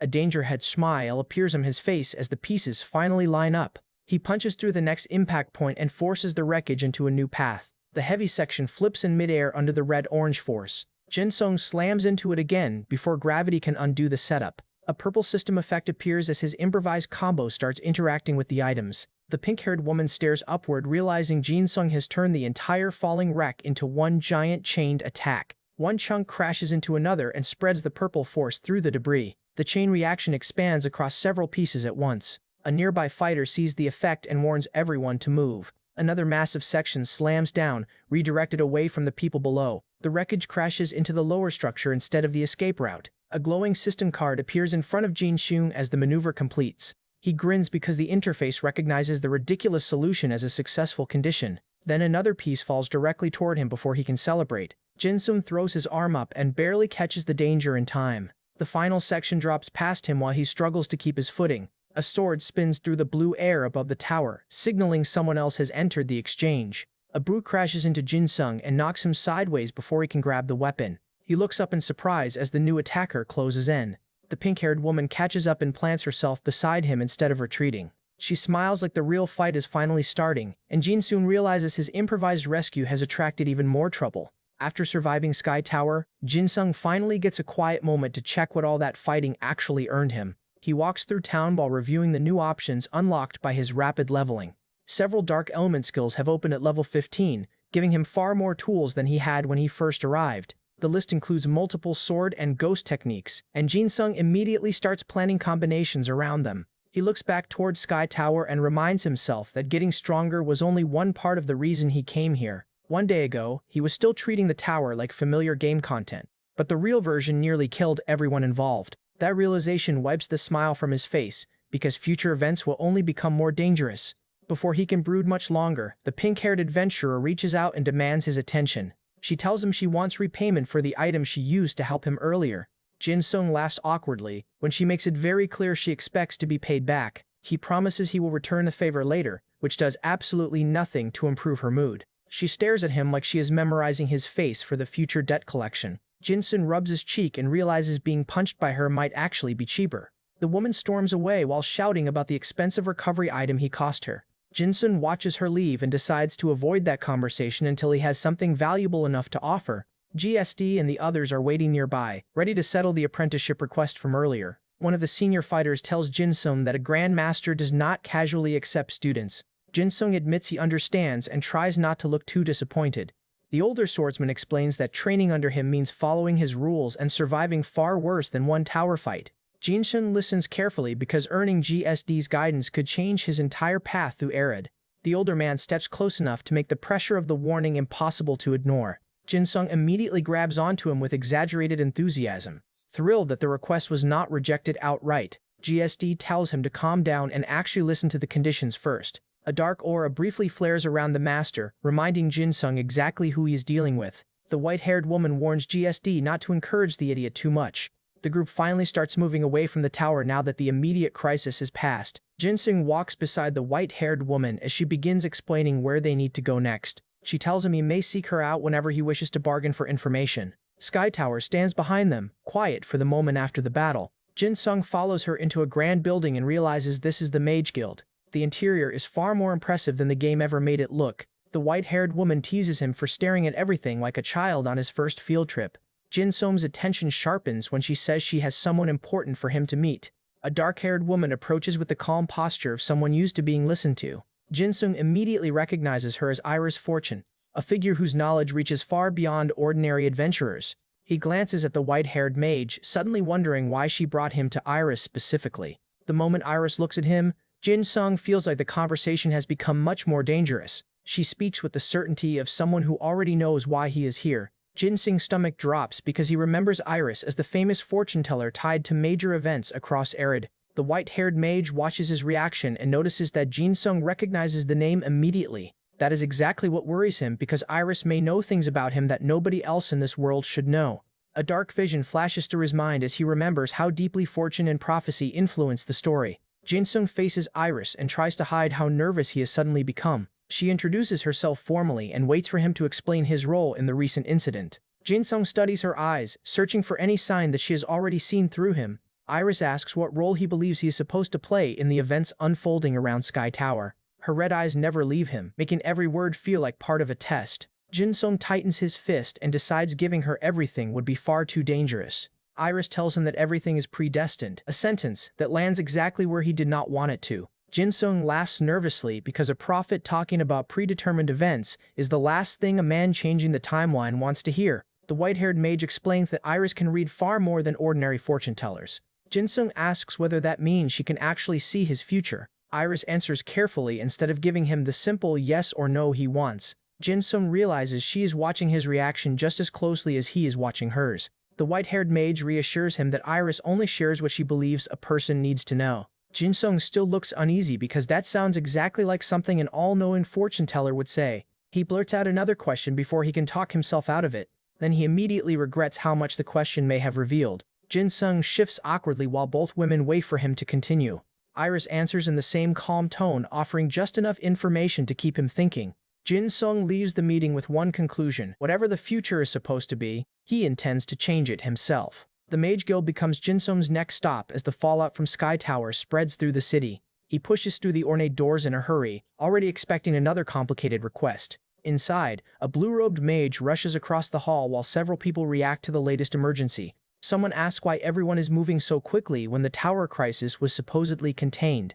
A young mage darts past Jin-sung carrying supplies before anyone can stop her. The white-haired guild representative calls out to Lorraine, trying to understand what has happened. Another messenger arrives with information and makes it clear this is not a routine guild problem. Jin-sung waits near the entrance while the senior members sort through the reports. He finally approaches and asks whether the new issue is connected to someone who disappeared earlier. The white-haired woman glances at him, surprised he has already connected the pieces. Her expression tightens when the report confirms the situation is serious. A red-cloaked messenger delivers the final details directly to the guild. Jin-sung immediately volunteers, already convinced this crisis is another point where the original timeline can be changed. His confidence returns as he realizes he finally knows enough of the route ahead to be useful. The white-haired woman explains that the Dark Elf Kargon may have information they need. A system notice appears and turns that conversation into another objective. Jin-sung is told he will need to travel beyond the city and gather more information before the guild can act. Several adventurers meet beneath a magical device as the expedition begins forming. Jin-sung hears about recent accidents and realizes the next destination is already becoming unstable. He gathers potions, tools, and supplies because the route ahead is far more dangerous than a normal town quest. Jin-sung checks whether he can get additional medicine before leaving and starts counting what he can afford. He smiles to himself because preparation is one thing his old player habits are actually good for. Then someone smacks into him from the side and ruins the peaceful moment. The dark-haired adventurer from earlier appears beside him and asks if he is finally heading out. Another man nearby reacts when Jin-sung starts mentioning the tower again. Jin-sung confirms the location and realizes his former party member has been following the same rumors. The dark-haired man grabs his shoulder before Jin-sung can walk away. Jin-sung gets dragged down the street while protesting that he can carry himself just fine. His companion looks completely unbothered by the complaint. Jin-sung yells louder when the man refuses to let go. A rapid system prompt opens and closes while the argument continues. Jin-sung finally remembers the other man's name and blurts it out in embarrassment. The name is Ji-sung's clue that this adventurer has been involved in more events than he first realized. He stops smiling when another memory about the route ahead surfaces. A party confirmation appears, locking the two of them into another expedition together. Jin-sung stares at his companion and tries to remember exactly what part this man originally played. The other adventurer insists he already knows the path, which only makes Jin-sung more suspicious. Jin-sung turns away and starts following, while keeping one hand near his weapon. A red-haired girl elsewhere receives orders tied to the same developing incident. Jin-sung disappears into the flow of travelers as the separate groups begin moving toward the same destination. The red-haired girl charges forward under a new mission, eager to prove herself. Jin-sung peeks around a corner and realizes another familiar questline is unfolding nearby. A sudden strike catches him before he can pull back. Senior adventurers discuss how the group performed in Sky Tower and whether the younger fighters can handle what comes next. Another woman connected to the mission receives her assignment while the preparations continue. Jin-sung finds himself standing alone in a corridor, wondering which direction his companion disappeared to. The red-haired girl faces a pair of experienced fighters and waits for her orders. One of them quietly points her toward the person she needs to meet. The latest report explains that believers attacked a prison and caused casualties while trying to free someone important. The red-haired girl reacts with open anger when she hears how many people were hurt. Jin-sung remembers the larger story and realizes this incident connects to the giant whale Behemoth. Above that enormous creature sits the GBL Order, a religious organization with its own city and secrets. Reports say the prison assault was connected to forces trying to reach or manipulate that region. The situation is becoming more dangerous because several apostle-related threats are beginning to overlap. Jin-sung hears the word corrupted and immediately realizes this cannot be treated as ordinary faction conflict. A mysterious woman in the background listens without revealing what she knows. Someone mentions Margratha Harbor as another location tied to the investigation. Jin-sung notices a conversation abruptly stop when he gets close enough to hear it. The pale-haired swordsman turns sharply as if he has sensed someone approaching from behind. Jin-sung realizes the group has noticed him before he can retreat. He freezes because the cutscene he remembers was supposed to be over already. The pink-haired adventurer rushes after the others and shouts for them to stop, dragging Jin-sung into the next crisis with her. The route to Behemoth is anything but simple, with the temple maze and surrounding dungeons spread across the giant creature's back. The pale-haired swordsman gathers the others and confirms they will be traveling together for the next stage. He complains about always having to showcase his abilities for everyone else. A senior fighter grabs the pink-haired adventurer before her attitude starts another argument. The swordsman goes quiet and waits for the group to settle down. Jin-sung agrees to the arrangement, deciding cooperation is safer than wandering into Behemoth alone. He watches the others closely, already trying to predict which parts of the old story will happen first. The pink-haired woman happily thanks the people helping organize the trip. A dark shape moves through the clouds above the city as preparations continue. Ships leave the harbor one after another, carrying adventurers toward Behemoth. A white-haired dark elf joins the group and begins discussing their travel route. The party meets at the docks with the supplies they will need for the crossing. Jin-sung asks whether everything is finally ready before they cast off. Kargon takes charge of navigation and assures them he can guide the ship safely. Miss Sharon receives another urgent message just as Jin-sung is about to leave. The Mage Guild reminds her that Jin-sung is tied to the matter that began that morning. She tells him something important may happen on Behemoth and watches his reaction carefully. Jin-sung immediately realizes this is probably another event that was only a quest chain in the game. He forces a cheerful answer, hoping nobody notices how much he already knows. A dark elf smacks him before he can talk his way into another suspicious explanation. Sharon looks exhausted by the constant chaos surrounding this adventurer. Jin-sung raises one finger and awkwardly tries to explain himself again. The dark elf punches him for wasting time with nonsense. Jin-sung complains that everyone in Arid seems ridiculously violent when irritated. He finally escapes the conversation and celebrates the fact that they can leave. The ship's heavy doors close behind the group as passengers finish boarding. Several experienced adventurers arrive at the harbor and immediately begin asking about the expedition. Shiran is escorted back toward the others while the final preparations are completed. Multiple ships fill the water around the dock, all heading toward the same enormous destination. Jin-sung reaches the deck and stares at the machinery like a player seeing a familiar map rebuilt at full scale. A robed woman nearby asks about the Mage Guild's involvement and who authorized the mission. One of the sailors looks uneasy when he realizes how many major figures are joining this expedition.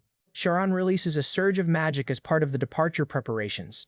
The pink-haired adventurer and the pale-haired swordsman watch from the side, both suspicious of how tense the crew has become. Someone calls Jin-sung from across the deck and breaks his concentration. The swordsman asks whether the current plan can actually work if the weather changes. The pink-haired woman stands beside Jin-sung and waits for his answer.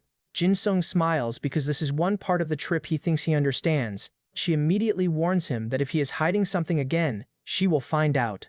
A robed woman approaches the group from behind before the argument can continue. The ship's sails snap in the wind as it finally leaves the harbor. Then an enormous wall of water rises beside the vessel without warning. A dark elf on deck looks up in horror as the sea starts moving unnaturally. The ship is pulled toward a massive current that appears out of nowhere. A giant swirling vortex opens ahead of them. Behemoth moves beneath the water and its enormous body distorts the entire sea around the fleet. The crew starts shouting for everyone to slow down and secure themselves. Jin-sung grabs the pink-haired woman as the ship lurches violently to one side. Other adventurers cling to the deck while the current drags them toward the creature. Strange circular structures along Behemoth's body become visible through the spray. The pale-haired swordsman and his companion stare at the phenomenon, realizing the creature's far more active than expected. The pink-haired woman tries to shout a warning, but the wind nearly swallows her voice. Behemoth rises high enough for the land on its back to become visible above the waves. Someone on shore orders the ships to remain docked until the movement settles. A hooded adventurer observes that even the air around the creature feels different now. Jin-sung catches sight of a small blue-haired girl nearby and realizes civilians are still caught in the confusion. A wounded man falls near the docks and begs for help. The pale-haired swordsman watches the growing number of casualties with a grim expression. Another adventurer is thrown into the ground as monsters begin appearing near the harbor. Jin-sung sees the first wave of creatures overwhelm the landing area. The monsters keep pouring in, turning the arrival at Behemoth into a battle before the expedition has even properly begun. The landing zone is already under attack, and Jin-sung joins the defenders before the monsters can overrun the docks. The pale-haired swordsman cuts through another creature and clears a path for the wounded. Jin-sung spots the others fighting nearby and realizes the expedition has been scattered across the harbor. One fighter tells Lenny to stand back for a moment while the front line reorganizes. Jin-shun turns toward the pink-haired woman and tells her he has an idea.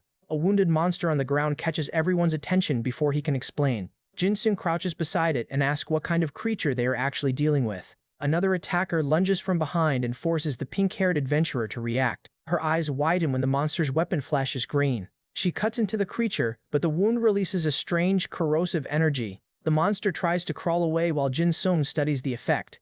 Another green blast erupts across the battlefield and tears through the nearby enemies. Jin-sung catches his breath as the immediate wave finally collapses. He looks at the pink-haired woman and wonders whether she noticed the same pattern he did. She stares back, suspicious of how calm he suddenly looks. A dark portal-like phenomenon opens nearby and spits another body into the battlefield. By the time the fighting slows, the defenders have managed to clean up most of the harbor. A hooded observer watches from a nearby building and quietly tracks the expedition's movements.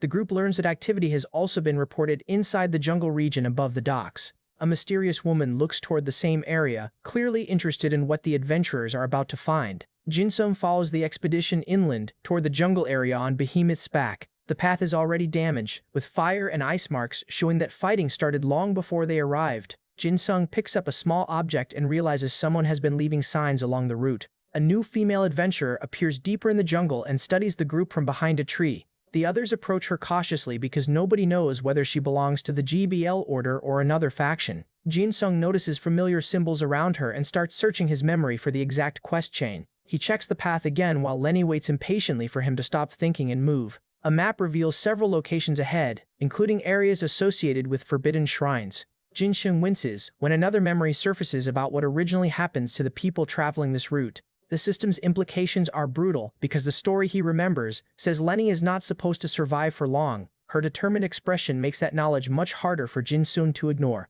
He clenches his fist and decides that knowing the future is useless if he refuses to change it. A wounded creature collapses nearby, reminding everyone the jungle is still full of enemies. Jin-sung goes quiet when the thought of Lenny's predetermined end returns. He reaches for her arm and abruptly pulls her back from the path. Lenny asks what his problem is while Jin-sung struggles to explain without revealing the future. He tells himself he cannot stop here just because the original story says she dies.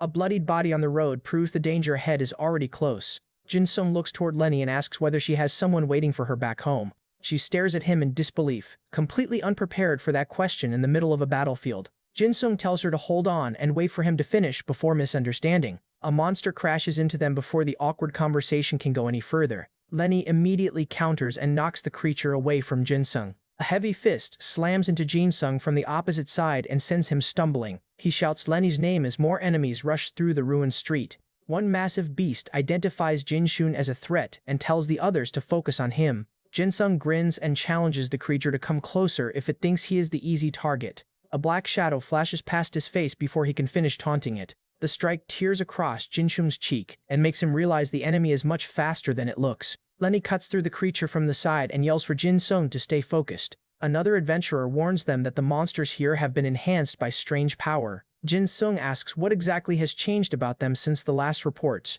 A huge beast roars and charges, answering the question with raw strength. Jin-sung and Lenny move together and strike the monster from opposite sides. Their combined attack finally knocks the creature off balance. Jin-sung catches his breath while Lenny stays close enough to cover him. The battlefield goes briefly quiet after the last monster falls. Jin-sung looks around the wrecked road and realizes they survived the first wave without losing anyone. Lenny reaches toward him, still annoyed about the strange question from earlier. Jin-sung looks at her hand and wonders how he is supposed to explain that he is trying to protect her from a future only he remembers. They walk past the fallen monsters while Jin-sung keeps glancing back at Lenny. She crouches beside him and asks if he can finally give her a straight answer. Jin-sung hesitates when he sees how serious she has become. Lenny stares at him in silence, waiting. Jin-sung gently takes her hand and asks whether she has anything important she wants to return to. He smiles and asks whether she has someone special, trying to disguise his real concern behind casual teasing. Lenny immediately blushes and assumes he is asking for an entirely different reason. Jin-sung panics when he realizes what she thinks and covers her mouth before she can shout. Lenny breaks free and chases him across the ruins while yelling for him to shut up. Jin-sung runs for his life, somehow turning a death warning into the most embarrassing conversation possible. Night falls over the temple district, while Jin-sung and Lenny continue searching the ruined buildings. Movement inside one structure immediately tells them the shrine is not as abandoned as it looks. A monster crashes through the corridor and nearly catches Lenny before she can react. She twists away and keeps her eyes on the enemy, while Jin-sung moves to cover her. Jin-sung spots another threat approaching from the dark and raises his weapon. The monster drops something unusual when it falls, and Jin-sung immediately checks the item window. The system identifies the drop as a rare piece of equipment with stats far above the junk he has been finding. Jin-sung and Lenny both stare at the reward, equally surprised by the sudden luck. He checks the rarity scale again, comparing common gear all the way up through legendary and unique equipment. The rare item may not be top tier, but in his current state it is still a massive upgrade. A fallen enemy twitches near his feet, and makes Jin-sung pause before equipping anything. Purple energy pours through the corpse and spreads into the surrounding monsters. Jin-sung's eyes widen when he realizes the corruption is still actively moving between bodies. A strange girl watches from farther inside the shrine, apparently unaffected by the chaos.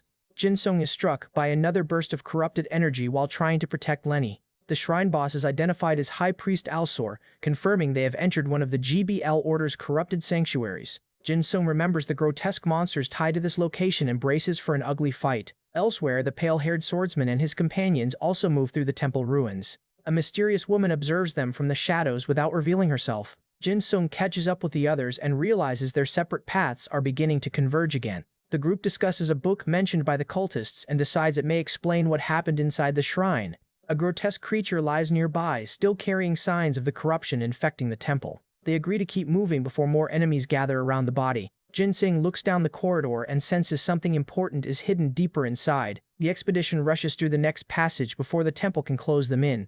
A shadow attacks from the side and forces Jin-sung to turn mid-run. Lenny follows close behind while Jin-sung cuts through the ambush. Then he notices an old book lying open among the debris. The strange writing looks familiar enough to make him stop immediately. Jin-sung realizes this may be the text everyone was talking about.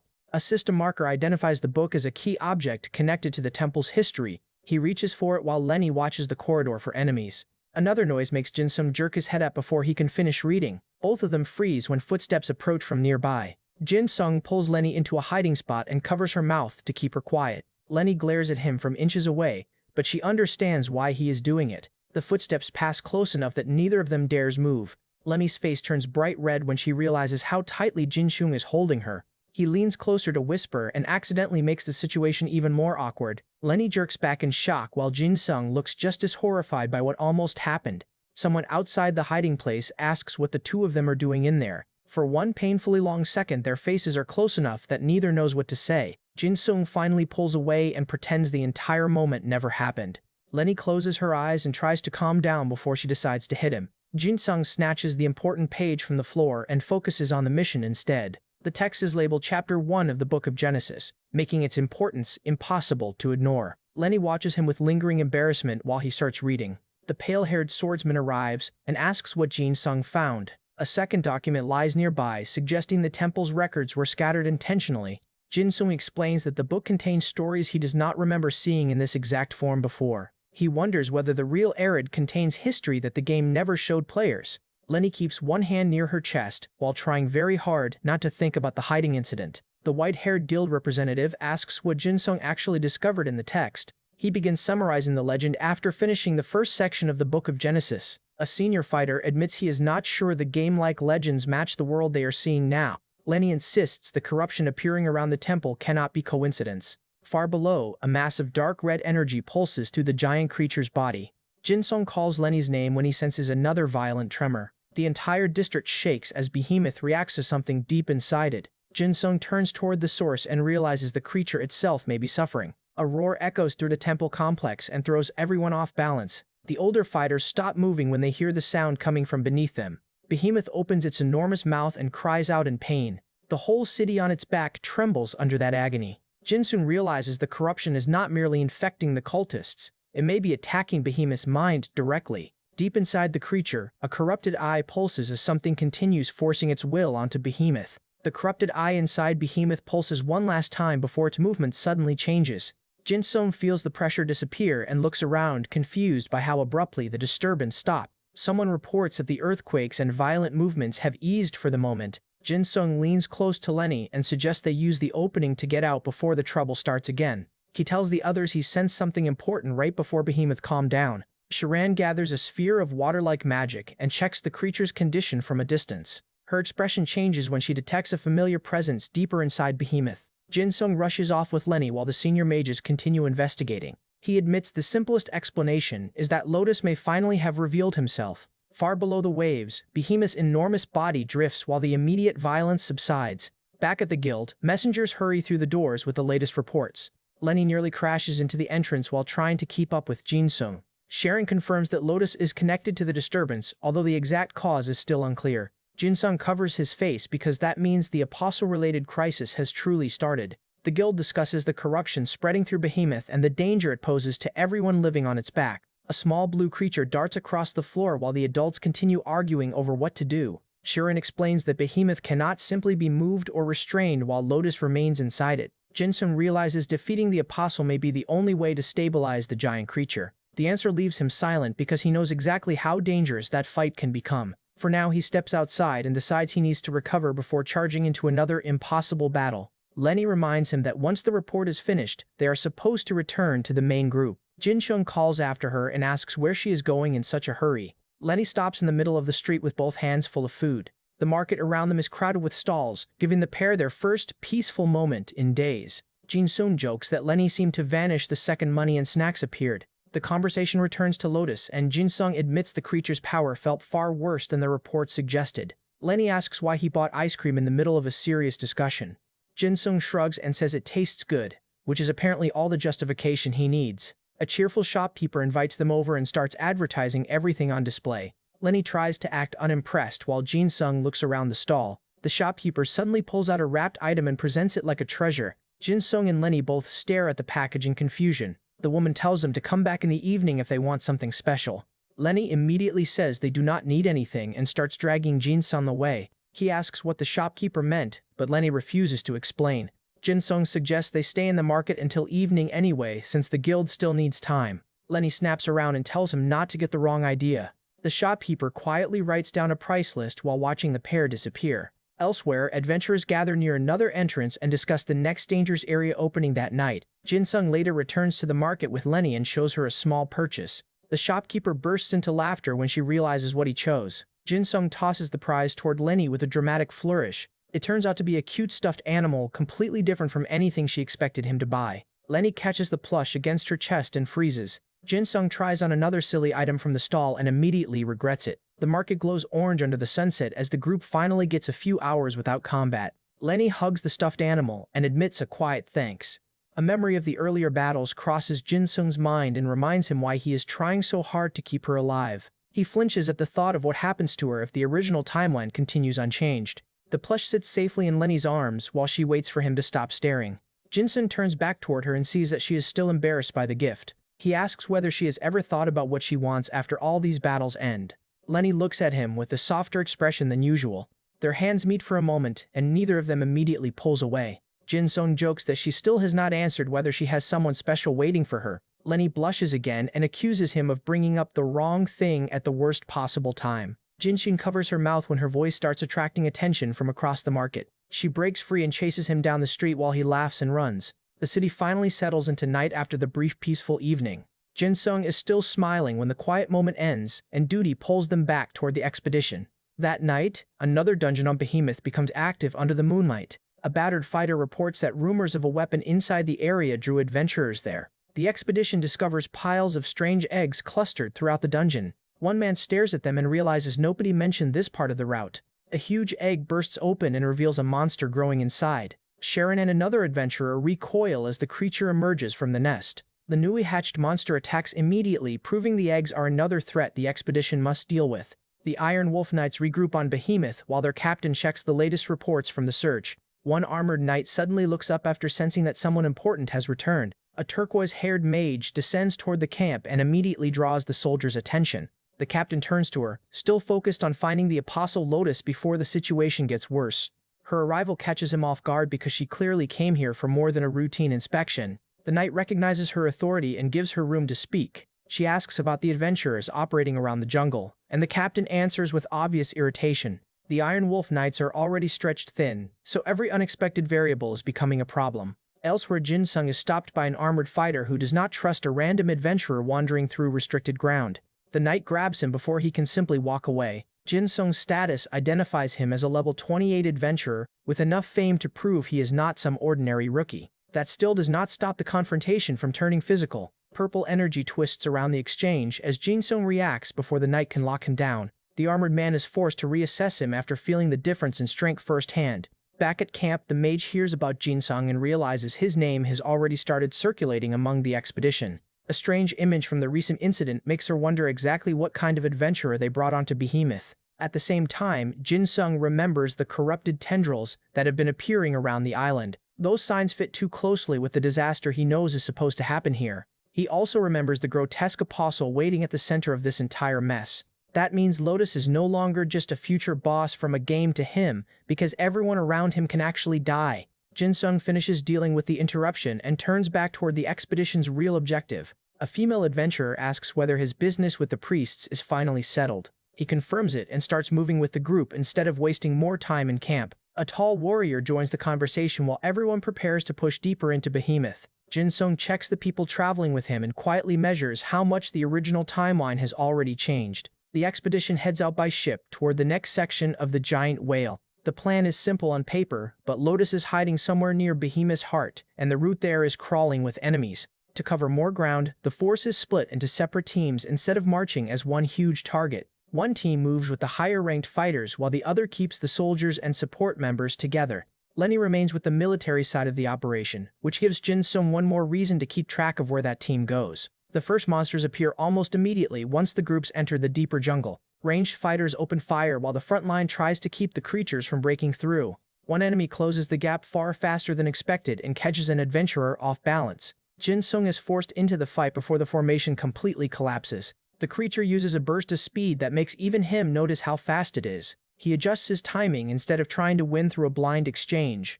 Another fighter is knocked down nearby and calls for help. Jinsung sees the opening and commits to a heavy counterattack. His strike tears through the monster with enough force to stun everyone watching. One of the younger fighters recognizes that the power he just used is not something a normal adventurer at his level should have. Jinsung barely has time to answer before a much more dangerous presence pushes into his mind.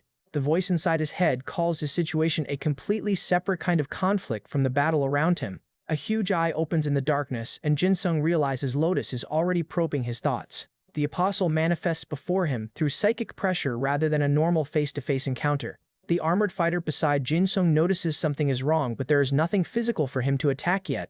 Lotus keeps digging, curious about the strange memories hidden inside this human. Jinsung tries to keep his thoughts controlled because the worst possible opponent is one that can read what he knows.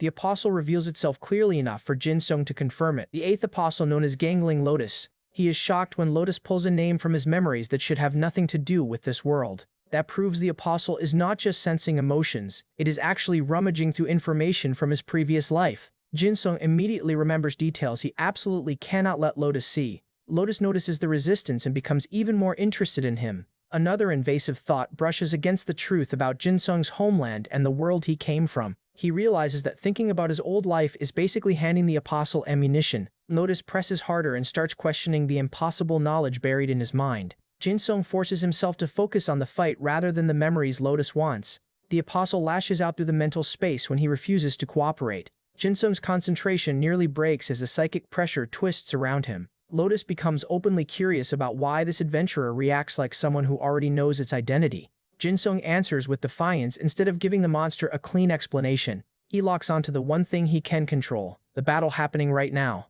A green slash cuts through the mental pressure as he forces his consciousness forward. Lotus throws another distorted image at him and tries to drag him deeper. Jinsung refuses to give it the thoughts it wants, even if keeping his mind blank is nearly impossible. The apostle's huge eyes widen as it realizes his resistance is stronger than expected. Dark roots and corruption spread through the mental landscape while Lotus threatens to infect everything around him. Jinsung decides that whatever this psychic space is, he still has to treat it like a battlefield. Lotus admits it cannot immediately understand what Jinsung is, which is the first opening he has gotten. Then the apostle starts connecting his knowledge to information that should be impossible for an ordinary arid native to possess. Jinsung cuts that line of thought off before Lotus can finish the conclusion. The pressure snaps for a moment and gives him a chance to pull away. Outside the mental clash, a brilliant winged figure descends with a special mission tied to the transcendence. Jinsung senses another presence and realizes the situation is changing again. Far from him, powerful figures discuss the apostle and the strange human interfering with events. The conversation makes it clear Jinsung has become a variable even the powers moving behind the apostles can no longer ignore. Jinsung realizes the new presence may be the only thing capable of disrupting Lotus's grip on his mind. Inside the psychic space, Lotus keeps staring at him, fascinated by thoughts that make no sense for a human from Murad. Jinseong grits his teeth and refuses to let the apostle dig any deeper. Lotus casually asks whether he managed to read its mind too, turning the interrogation back on him. Jinseong fires back while keeping his blade ready between them. The apostle admits his strange awareness is greater than expected. Lotus focuses on the impossible fact that Jinseong seems to know things before he should. He jokes through the pressure, but the smile is mostly there to hide how dangerous this is. Lotus pushes its mental ability harder, trying to break the defense through sheer force. Jinseong recognizes that if the apostle reaches the memories of the game, every advantage he has could disappear. The psychic space distorts around him as Lotus begins another attack. He forces himself to think only about surviving the current moment. Lotus creates an illusionary trap around his body. The attack closes from every direction and threatens to lock him in place.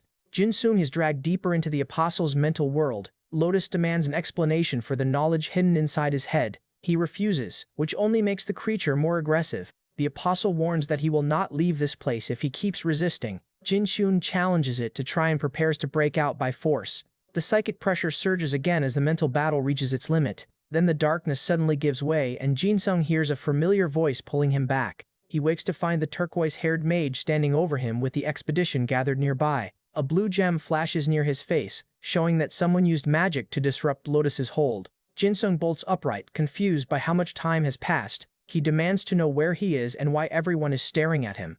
The others explain that he collapsed during the battle and would not respond. His first thought is Lenny, because the original timeline gives him no room to assume she is safe. Before he can finish asking, the group starts moving again. Jinseong spots a distant disturbance and immediately worries that Lotus has already attacked another team. The mage confirms the situation is unstable and tells everyone to stay alert. A violent impact tears through the jungle ahead. Jinseong senses powerful fighters arriving from another direction. One of the newcomers lands with enough force to shake the entire area. Jinseong freezes when he recognizes the long-haired swordsman from the game. The man is Suran, and seeing him here means the expedition just gained someone far beyond normal adventurers. The mage reacts to Suran with obvious familiarity and relief. Jinseong remembers just how absurdly strong this swordsman is supposed to be. Another blast erupts nearby before anyone can settle into introductions. The group turns toward the source as a second major threat approaches. Jinseong asks who the new figure is because even he does not immediately recognize him. His eyes widen once the answer starts to click. Suran steps forward with the relaxed confidence of someone who is not worried about anything on Behemoth. He calls out to the others and treats the chaos like an inconvenience. A magical distortion opens nearby as more high-level fighters gather. Jinseong can barely believe how many important names from Arid are appearing in the same place. The mage shouts at Suran, annoyed by his timing even though his arrival is obviously useful. Jinseong watches the two of them argue while trying to process what this means for Lotus. Suran casually says he will keep explaining if they have time, which does not help anyone's patience. He reaches for his weapon as the fighting resumes. Jinseong notices that the strongest people here still look cautious. That tells him Lotus is dangerous enough that even legends cannot treat this like a normal hunt. A violent magical blast detonates between the opposing sides. One fighter is thrown back while another tries to keep the line together. The mage yells for everyone to stay focused instead of getting caught up in the confusion. Jinseong sees an opening and moves with the front line. Suran shifts position at the same time, making the battlefield feel suddenly much smaller for their enemy. Jinseong catches a glimpse of the swordsman's technique and finally understands why his name carries so much weight. A green slash cuts across the fight and forces the enemy back. Suran looks toward Jinseong and seems to notice something unusual about his style. Then he asks the question Jinseong never wanted another legendary figure to ask, whether he has some connection to an apostle. Jinseong barely has time to react before another attack comes flying in. A distortion flashes beside him and forces him to twist away. Suran launches forward and smashes into the attacker with a heavy strike. Jinseong watches the exchange and realizes he may actually be seeing events the original game never showed. The battlefield erupts again as multiple techniques collide at once. Jinseong tries to understand what is happening while the mage prepares another spell. Someone screams for rapid movement and the fighters reposition before the next wave lands. An enemy snarls at Suran for interfering. Jinseong is nearly caught by a sudden strike from the side. He blocks with dark energy before it can tear through him. Dark Rave erupts around his weapon and throws the attacker offline. Suran and the mage keep pressing while Jinseong fights to stay in the exchange. The pressure finally becomes too much and Jinseong takes a brutal hit. He crashes down hard enough to leave him momentarily helpless. A woman rushes toward the wounded soldiers as the formation starts collapsing. Someone shouts that Lenny is in danger.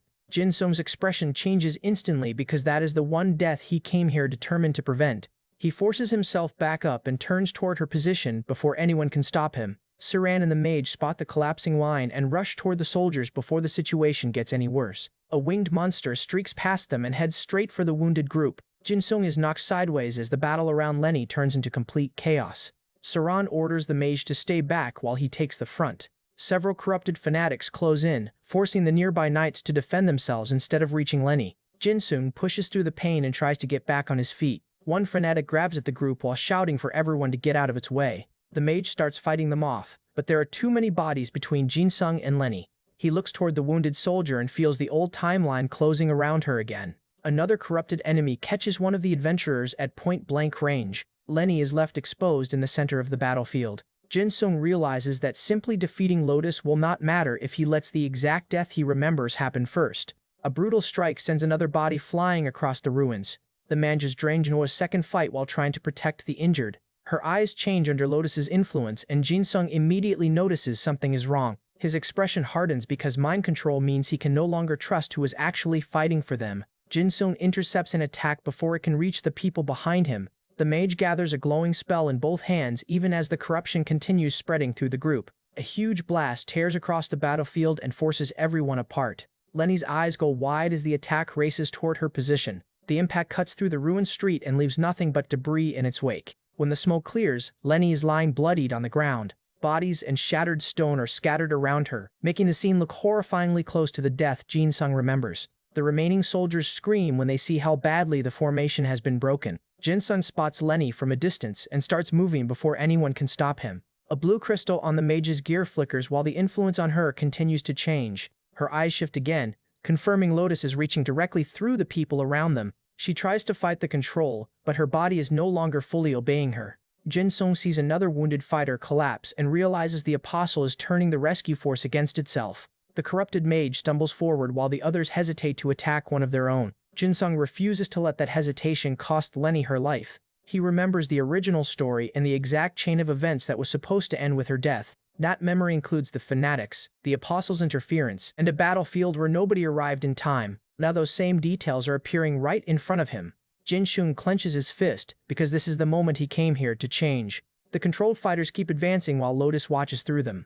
The apostle seems amused that Jin Sung is struggling so hard against a future it already thinks is decided. He refuses to accept that and starts searching for a path through the chaos. A grim smile appears on Lotus's face as it explains why the fanatics resemble the future Jin Sung remembers. The realization hits him that the apostle's corruption is the cause connecting those events together. Footsteps echo through the ruined corridor as Jin Sung breaks away from the others. He sprints toward the center of the ruins with no intention of waiting for another plan. Lotus's massive body coils through the broken structures ahead of him. A dark-eyed warrior notices Jin Sung coming and prepares to intercept.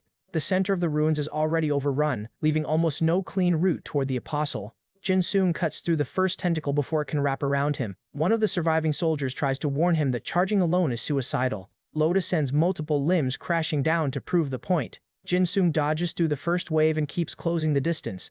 The mage fires into the creature from another angle, creating just enough space for him to move. Lotus twists around her attack and tries to catch her with another tentacle. She slips past it and keeps the pressure on the apostle. A second spell detonates against Lotus and forces the creature to recoil. Jin Sung uses that opening to cut another limb away. The mage barely avoids a counterattack and realizes the apostle can still track several opponents at once. Lotus sweeps the battlefield again, trying to separate every fighter, helping Jin Sung. She launches herself upward and prepares a stronger technique. A concentrated burst of magic rips into the apostle's body. Lotus snaps a tentacle around her before she can land safely. The mage is caught in the creature's grip and loses her attack angle. She answers with another spell at point-blank range instead of waiting to be crushed. The technique detonates directly against the tentacle holding her. Jin Sung slices through the weakened limb and frees her. For a moment, Lotus finally looks pressured by the coordinated assault. The mage unleashes Moonlight Stalker and drives a brilliant wave of energy through the opening. Another fighter follows behind her and attacks the apostle's exposed side. Lotus is knocked down under the combined pressure. Saran arrives at the perfect time and says they would have been in serious trouble without Jin Sung keeping the battle together. A nearby soldier stares into the crater and wonders whether the apostle is finally finished. Jin Sung hears Lenny's name and immediately turns away from the victory talk. Then a red crystal eye opens from inside the wreckage. Jin Sung, Saran, and the mage all notice it at the same time. The apostle's influence spreads again before anyone can destroy the eye. A wounded fighter is thrown across the ground as the corruption surges through the ruins. Jinsung looks back at Lotus and demands to know what it is doing now. The mage is pulled away as another tentacle rises from beneath her. Lotus's body shifts around the glowing red core as if the real fight has only changed forms. Jinsung watches the apostle rebuild its attack from the center of the ruins. He forces himself upright with his green blade still glowing, knowing Lenny is still somewhere behind this monster. The red crystal pulses again and Lotus prepares another psychic strike. Jinsung steps forward instead of retreating, determined to end the apostle before it can reach anyone else. Lotus towers over the ruined battlefield with severed tentacles and fallen monsters scattered around it. A silver-haired fighter watches the apostle's core and waits for Jinsung's next move. Jinsung tells the giant octopus exactly where it can go, refusing to be intimidated by another resurrection trick. Lotus opens several enormous eyes and answers by staring straight through him. The red crystal core flares with a new layer of power. Jinsung feels energy rushing through his own body and realizes the system is responding to the battle. Lotus lashes out with corrupted force before he can study the change for long. He smiles despite the pressure because the apostle just gave him another reason to attack. A spectral image flashes beside him as his skill effects begin stacking together. His weapon drops briefly to the ground while memories of Lenny's fate push him forward. Lotus sends another tentacle sweeping across the ruins. A corrupted fanatic charges behind it, trying to pin Jinsung between two attacks. The apostle calls out through the creature, still trying to provoke him with what it saw inside his mind. Jinsung answers with his blade instead of conversation. He launches forward and cleaves into the first monster blocking his path. The next slash tears through a second target before Lotus can redirect them. The apostle orders silence and brings a huge limb down toward him. Jinsung slips under the strike and uses the opening to reach the body itself. Lotus whips another tentacle around from the side. His counter lands first and carves a deep line through the creature. The severed limb crashes away while Jinsung keeps moving. Lotus's eyes flare purple as it prepares another mental attack. The apostle asks how Jinsung plans to fight when it can read the thoughts behind every move. He stays calm because that advantage only matters if he relies on a predictable plan. Jinsung releases Grand Wave and sends a massive green arc across the battlefield. The strike slams into Lotus before the creature can fully reposition. The apostle answers with a crossing blast of purple energy. Jinsung is forced backward, but he avoids taking the attack head-on. He studies the timing instead of getting frustrated by another blocked approach. Lotus's red eye flashes again, and Jinsung realizes it is reacting to the thoughts immediately before each technique. The apostle charges with its maw open, convinced that reading him guarantees the next exchange. Jinsung twists away at the last instant and lets the creature overcommit. A severed tentacle crashes into the ground behind him. He turns and drives a green slash into the apostle's exposed side. Lotus recoils and finally shows real irritation. The creature throws another limb at him while demanding to know why its prediction failed.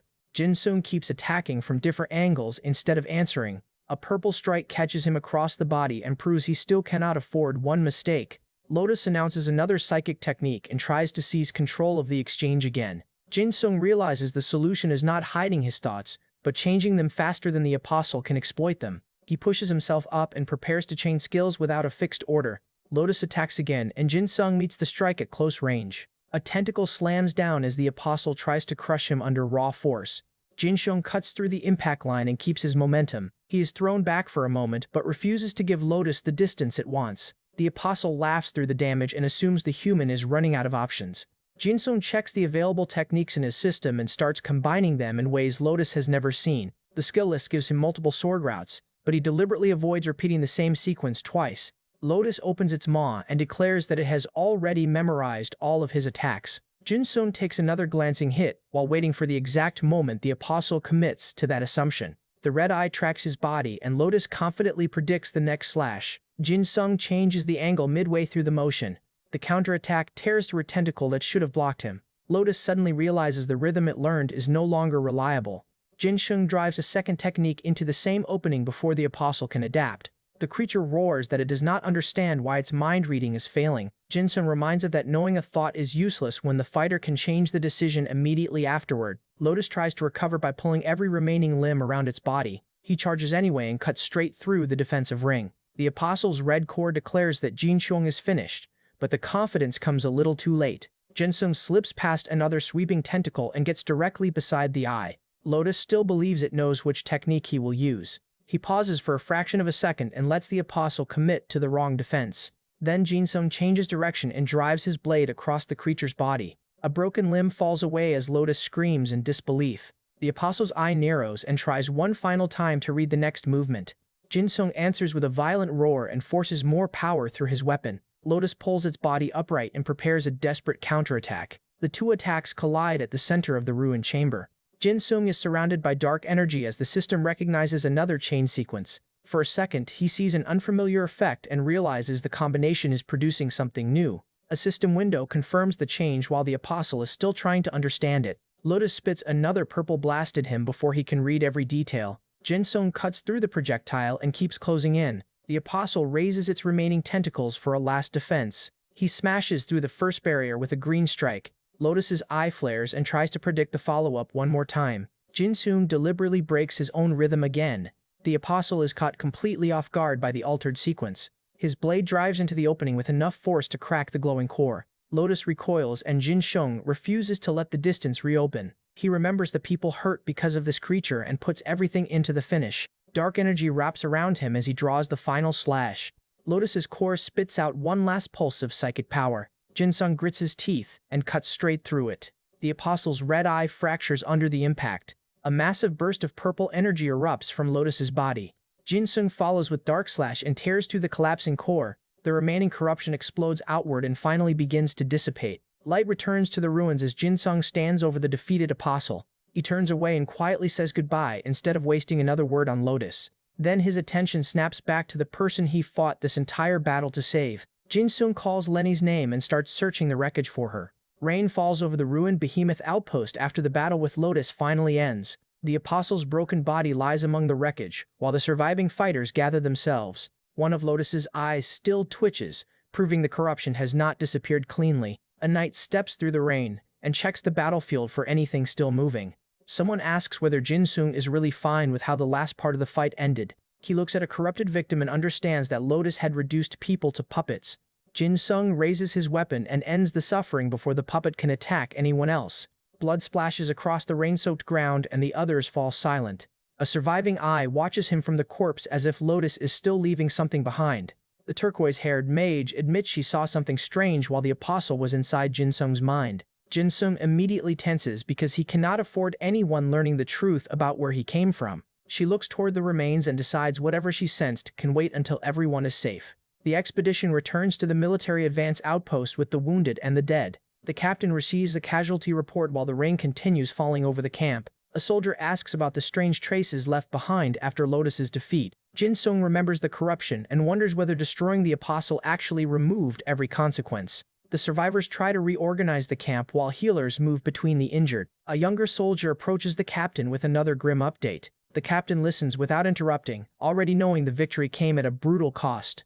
A wounded body is carried past them and makes the mood even heavier. Jin-sung stands at the edge of the outpost and finally looks toward the place where Lenny was taken. The mage watches him from nearby, understanding why he has not celebrated the victory at all. He walks toward the makeshift resting area with no idea what he is going to say. Lenny has been placed among the other fallen soldiers, confirming that Jin-sung did not manage to change her fate. After her death, the military grants her the promotion to knight she'd always dreamed of earning while alive. The officers choose to honor the victory and the dead together instead of letting the entire expedition collapse into grief. One soldier explains that the casualties will be remembered as heroes who stopped an apostle from destroying far more lives. The captain accepts the report, but the sympathy on his face cannot erase what happened. Jin-sung lowers his eyes because he knows Lenny died even after he used everything he knew to prevent it. A senior knight approaches him and acknowledges what he did during the battle. The two speak privately while the rest of the camp prepares to leave Behemoth. Jin-sung asks where the survivors will go now that the apostle has been defeated. The officer says the army will return to the mainland and report what happened here. Another knight turns away, unable to look at the covered bodies for long. Jin-sung catches sight of someone still affected by the corruption and realizes the story may not be finished with Lotus after all. A massive transport begins carrying the surviving expedition away from Behemoth. Back in the city, news of the apostles' defeat spreads through the guilds and military offices. A masked dark-armored figure receives word that the operation succeeded despite the casualties. A white-haired woman studies the report from a balcony and immediately focuses on the adventurer named Jin-sung. Jin-sung returns to the city and checks the system rewards gained from defeating Lotus.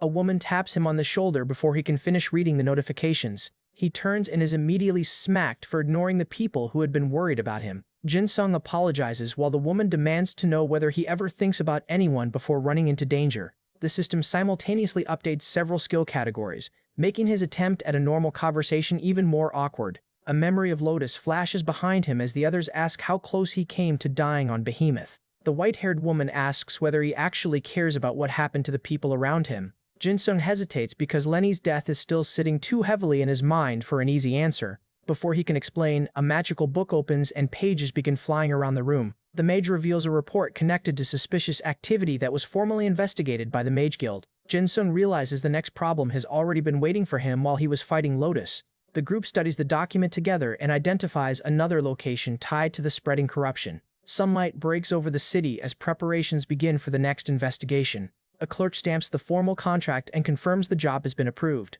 The white-haired woman asks whether Jin-sung is seriously planning to throw himself into another dangerous mission immediately. He gives the answer she expected, because sitting still will not bring Lenny back or stop the corruption from spreading. Jin-sung travels back through Hendon Mire while his body is still carrying the damage from Behemoth. He groans through the pain and admits he probably should not be walking around yet.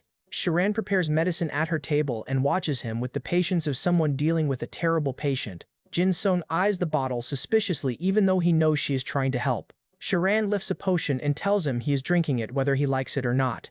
He takes the medicine while she makes sure he does not try to escape the treatment. When Jin-sung hesitates, Sharan physically pushes the potion on him and ends the argument. The effect hits immediately and leaves him shocked by how strong the recovery magic is.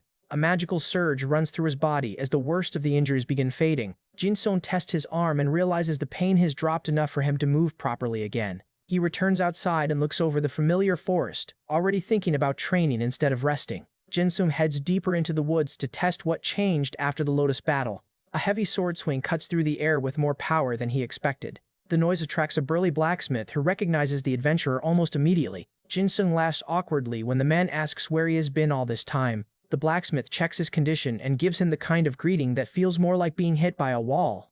A familiar pink-haired face is remembered for a moment, making Jin-sung's smile disappear. He tells the blacksmith there is no need to dwell on it and changes the subject to equipment. Jin-sung asks whether the craftsman can make something special from materials collected on Behemoth. The blacksmith studies him and says he will need to see exactly what Jin-sung brought back. Jin-sung explains that the material is unusual enough that normal forging rules may not apply. He opens his inventory and shows the rare components taken from the Apostles' battlefield. The blacksmith is skeptical until Jin-sung starts pulling out the actual pieces. A giant chunk of Lotus's tentacle slams onto the ground in front of him. The craftsman stares at the apostle material and instantly understands why Jin-sung came to him. Jin-sung says Lotus's tentacle is the main ingredient he wants worked into the new gear. The blacksmith yells that this is not the kind of material people casually bring into his shop. Jin-sung calmly asks whether that means he cannot do it, which is exactly the challenge the craftsman cannot ignore. The man grabs his tools and decides to prove he can forge even apostle material. Jin-shun watches the first hammer blows and realizes the material reacts violently to heat and force. Sharan arrives and uses magic to stabilize the dangerous energy around the forge. Her spell restrains the material long enough for the blacksmith to keep working. Jin-sung thanks her, but Sharan immediately asks what insane project he started without warning anyone. She realizes he is using Lotus's remains and nearly loses her temper. Jin-sung explains that wasting the material would be even more ridiculous after everything it cost them to obtain it. Sharan still calls him reckless, but she helps anyway because the forge is already committed. The three finally return to the guild after the material is shaped into usable equipment. Jin-sung is given a room to recover while the final work is completed. He looks around the room and realizes he is being treated like a much more important adventurer than before Behemoth. Sharan tells him to stop overthinking it and actually rest for once. Jin-sung opens the new equipment window and checks what the apostle material produced. The finished item leaves him impressed enough that even Sharan notices the change in his expression. She hands him the rest of his belongings and tells him not to destroy the room testing anything. Jin-sung promises absolutely nothing and immediately starts examining every bonus. The crafted helmet carries a strange set of properties tied to Lotus's remains. Sharan asks whether he understands how dangerous it is to wear something made from corrupted apostle material. Jin-sung says the helm is under control and jokes that he practically made it himself. She does not find that explanation comforting at all. Jin-sung reviews the Lotus fight and the way the corruption interacted with his system. The memories confirm that the apostles' influence can spread through minds and bodies even before direct contact. A new system result appears from the techniques he chained during the battle. Jin-sung checks the real effect and realizes his skill combinations are evolving beyond simple copied game mechanics. The information is useful, but his exhausted body finally catches up with him. Sharon orders him to finish the medicine and sleep before he collapses again. Jin-sung drops onto the bed and loses consciousness almost immediately. Sharon watches him sleep and quietly wonders how much he is still hiding about the apostles. Another magical notification reaches the guild while Jin-sung rests. The report concerns a growing disaster in the Dark Elf Kingdom. Sharon realizes the timing is terrible because relations between humans and dark elves are already fragile. She prepares more potions, knowing Jin-sung will insist on joining the investigation the moment he wakes. Far away, dark elves and other races are already being consumed by a spreading contamination. Purple corruption crawls through the streets of the Dark Elf Kingdom before anyone can contain it. An elder orders the guards to pull back and protect the remaining civilians. The defenders discover that normal methods are barely slowing the outbreak. One warrior warns that anyone crossing the border with these symptoms could spread the disaster even farther. The elder refuses to abandon the infected and searches for another way to seal the area. Dark energy rises over the kingdom as the crisis expands faster than their defenses can respond. The guards stare toward the contaminated district and realize they are already running out of time. Several days later, Jin-sung is back outside, testing his recovered strength by chopping through a massive tree. He pauses when the impact feels cleaner than before, and checks how much the new equipment is helping. The blacksmith's forge burns behind him as the last adjustments to the apostle material are completed. The craftsman raises his hammer and prepares one final strike. The blow lands hard enough to split the remaining material apart. A strange red component drops from the forge and immediately catches Jin-sung's attention. The system recognizes it as a usable item and confirms the crafting attempt succeeded. The blacksmith proudly shows off the finished result while pretending the process was never difficult. A new equipment notice confirms the apostle material has been converted into something Jin-sung can actually use. Back in town, he checks his messages and notices activity from other adventurers he recognizes. A black-haired player-looking adventurer greets him casually, making Jin-sung wonder how many familiar names are appearing around him now. A megaphone message flashes across the channel and turns the street into another reminder that game-like systems still exist here. Jin-sung spots a rare listing and immediately reacts like the veteran player he used to be. Someone shouts his name before he can finish browsing the marketplace. A pink-haired acquaintance rushes over and complains that Jin-sung disappeared without properly explaining anything. He tries to calm the conversation while the message window keeps hovering beside him. Another old contact appears and Jin-sung is suddenly surrounded by people demanding updates. He tells them the behemoth incident is over, but the answer does not make the memories any easier. One friend offers condolences and Jin-sung's expression tightens at the reminder of Lenny. He forces himself to move on before the conversation drags him back into the same regret. A huge white creature bounds over and immediately destroys the serious mood with an enormous tongue. The fluffy beast launches itself at the group with ridiculous enthusiasm. Its owner introduces the creature while Jin-sung tries to figure out why a giant dog is part of the party. Pink energy swirls around the animal, making it obvious this is not a normal pet. Jin-sung checks the system and discovers an entire creature function attached to the companion. The owner proudly explains the basics while the dog stares at Jin-sung with glowing eyes. He looks back with complete confusion because the creature seems far too intelligent. The conversation turns to what the pet can actually do in battle. A strange ability activates and the dog produces an item from its magical energy. Jin-sung realizes creature companions can support combat with effects that never mattered this much on a screen. The dog demonstrates another skill and nearly blasts him in the process. Its owner casually adds that there are several different creature types with completely different abilities. Jin-sung gets hit by the demonstration and decides the explanation could have come before the attack. A new creature interface appears and confirms the companion has its own stats and growth system. The owner laughs while Jin-sung checks whether anything on him was actually broken. Another attack sends him rolling across the clearing. The dog trots over like nothing happened and waits for praise. Jin-sung accepts a small creature-related item and starts thinking about how useful the system could become later. He laughs despite himself because this ridiculous side lesson is the first normal moment he has had since Behemoth. The creature sits beside the group while Jin-sung finally gets a chance to breathe. Then a serious message arrives and kills the mood immediately. Jin-sung reads the notice and realizes Sharon needs him back at the Magician's Guild. The dog's owner asks whether something is wrong, but Jin-sung already knows the answer is probably yes. He says goodbye and heads straight toward the guild headquarters. At the Magician's Guild, Sharon hands him a formal letter from the Dark Elf Kingdom. The document describes a spreading disease and the political tensions surrounding the outbreak. Jin-sung immediately recognizes that this is another major event from Arad's history. The report explains that the affected region sits between human and dark elf territory, where old hostility can turn any mistake into war. Investigators found clues pointing to a possible cure, but the situation is deteriorating too quickly for diplomacy to keep up. Because the crisis involves dark elves, Sharon was asked to help organize a neutral investigation team. She tells Jin Sung that Surya has also become connected to the Magicians Guild and may assist with the work. Jin Sung is surprised to see Surya arrive because he did not expect her to join this mission so quickly. She greets him warmly and explains that she wants to help anyone suffering from the strange disease. An official guild representative joins them and outlines the expedition's authority. Surya listens closely while Jin Sung realizes this mission is already more political than the Lotus Hunt ever was. Sharon says the party will travel under guild protection instead of acting like independent adventurers. The briefing ends with a warning that both kingdoms may blame outsiders if anything goes wrong. Surya places a hand over her heart and promises to do everything she can for the infected. Jin Sung accepts the mission because the corruption pattern is too familiar to ignore. The team leaves the guild and begins the trip toward the Ophelia Mountains. They receive the blessings and supplies needed for the dangerous border route. Jin Sung walks with the group while other adventurers wish them luck. Surya quietly prays before the expedition heads into the mountains. The party reaches a temporary principality station near the border and learns that movement ahead has nearly stopped. A frantic local claims the road is infested with monsters and begs the adventurers to clear it. Jinsu and Sharon push into the forest to investigate instead of waiting for more soldiers.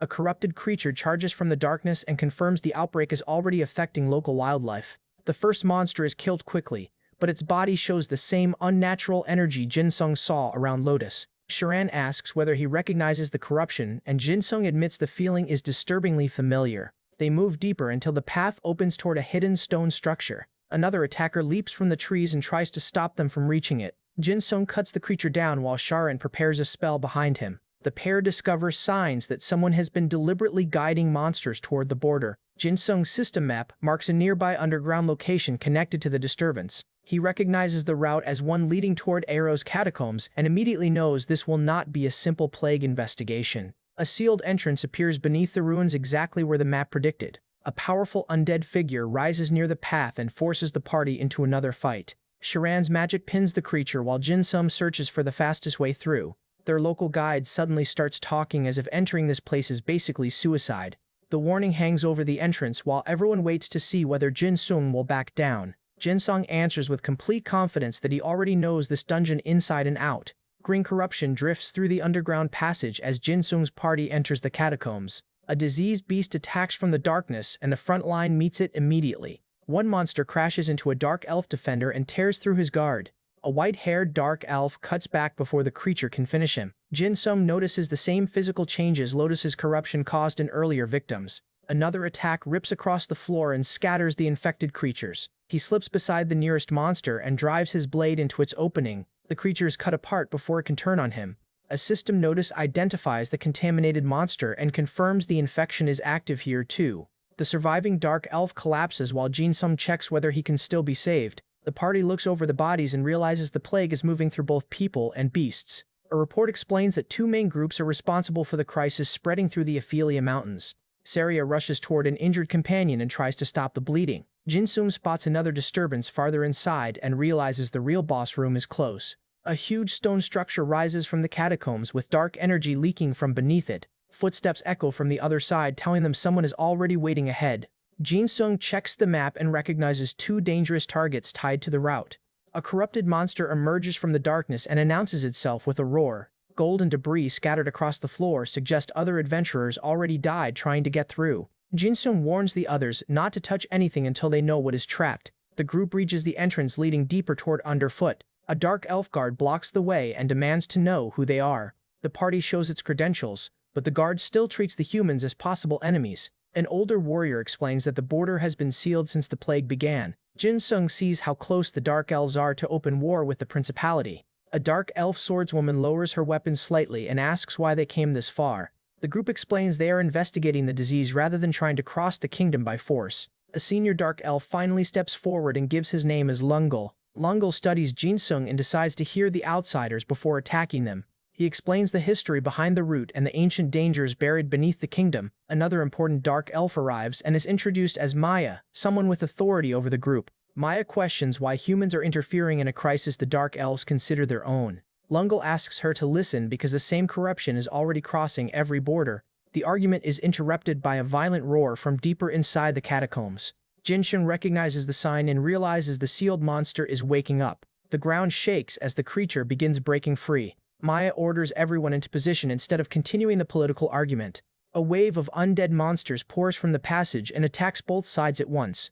Jinsheng joins the Dark Elves and cuts through the first line. He complains that diplomacy somehow turned into another boss fight before anyone finished talking. The largest creature charges and forces Lungle to defend the group. Jinsheng darts in behind the monster and strikes its exposed side. Lungle follows with Shadow Snake attack and binds the creature's movement. Green fire erupts from the monster as it tries to break the Dark Elf technique. Maya watches the exchange and realizes Jinsheng can actually keep up with Lungle. Jinsheng drives a heavy slash across the beast armor. The creature warns that another attack will only make the corruption spread farther. Lungle refuses to back away even after hearing the threat. The monster slams the ground and throws everyone apart. Jinsheng gets back up while Lungle prepares another charge. A Dark Elf fighter lands beside them and tells the adventurer the fight has been entertaining so far. The enemy gathers golden energy and prepares a much larger blast. Jinsheng leaps away as the attack detonates through the chamber. Lungle charges directly through the explosion to keep pressure on the creature. Maya supports from behind while the monster begins losing control. A final series of strikes cracks the creature's defense. The corrupted giant reels as Jinsheng and Lungle hit it from opposite sides. Lungle calls for the finishing attack before the monster can regenerate. Jinsheng commits his strongest slash and drives straight through the opening. The creature erupts under the combined blow and collapses into the ruins. A Dark Elf woman shouts not to waste this chance because the seal is weakening. Another warrior punches into the monster's core and breaks the last layer of defense. Lungle unleashes a brilliant finishing strike that splits the corrupted body apart. The enormous remains crash down and the chamber finally goes quiet. The surviving Dark Elves stare at the wreckage, stunned that humans fought beside them instead of exploiting the crisis. One soldier asks whether they actually defeated the creature together. Lungle confirms the monster is no longer regenerating. Word immediately spreads that an adventurer and Lord Lungle defeated the Death Dragon threat together. Jinsheng catches his breath and realizes this victory may have changed relations with the Dark Elves more than any speech could. With the path open, the group prepares to continue toward Underfoot. The group finally enters Underfoot, the capital of the Dark Elf Kingdom. Dark Elf leaders report that the Death Dragon was defeated, but the plague remains the larger threat. An elder argues that the humans may still be using the disaster as an excuse to interfere. Another official tells him suspicion will not cure anyone, and the kingdom needs every option available. Maya remembers the corrupted monster and admits the outsiders clearly were not working with it.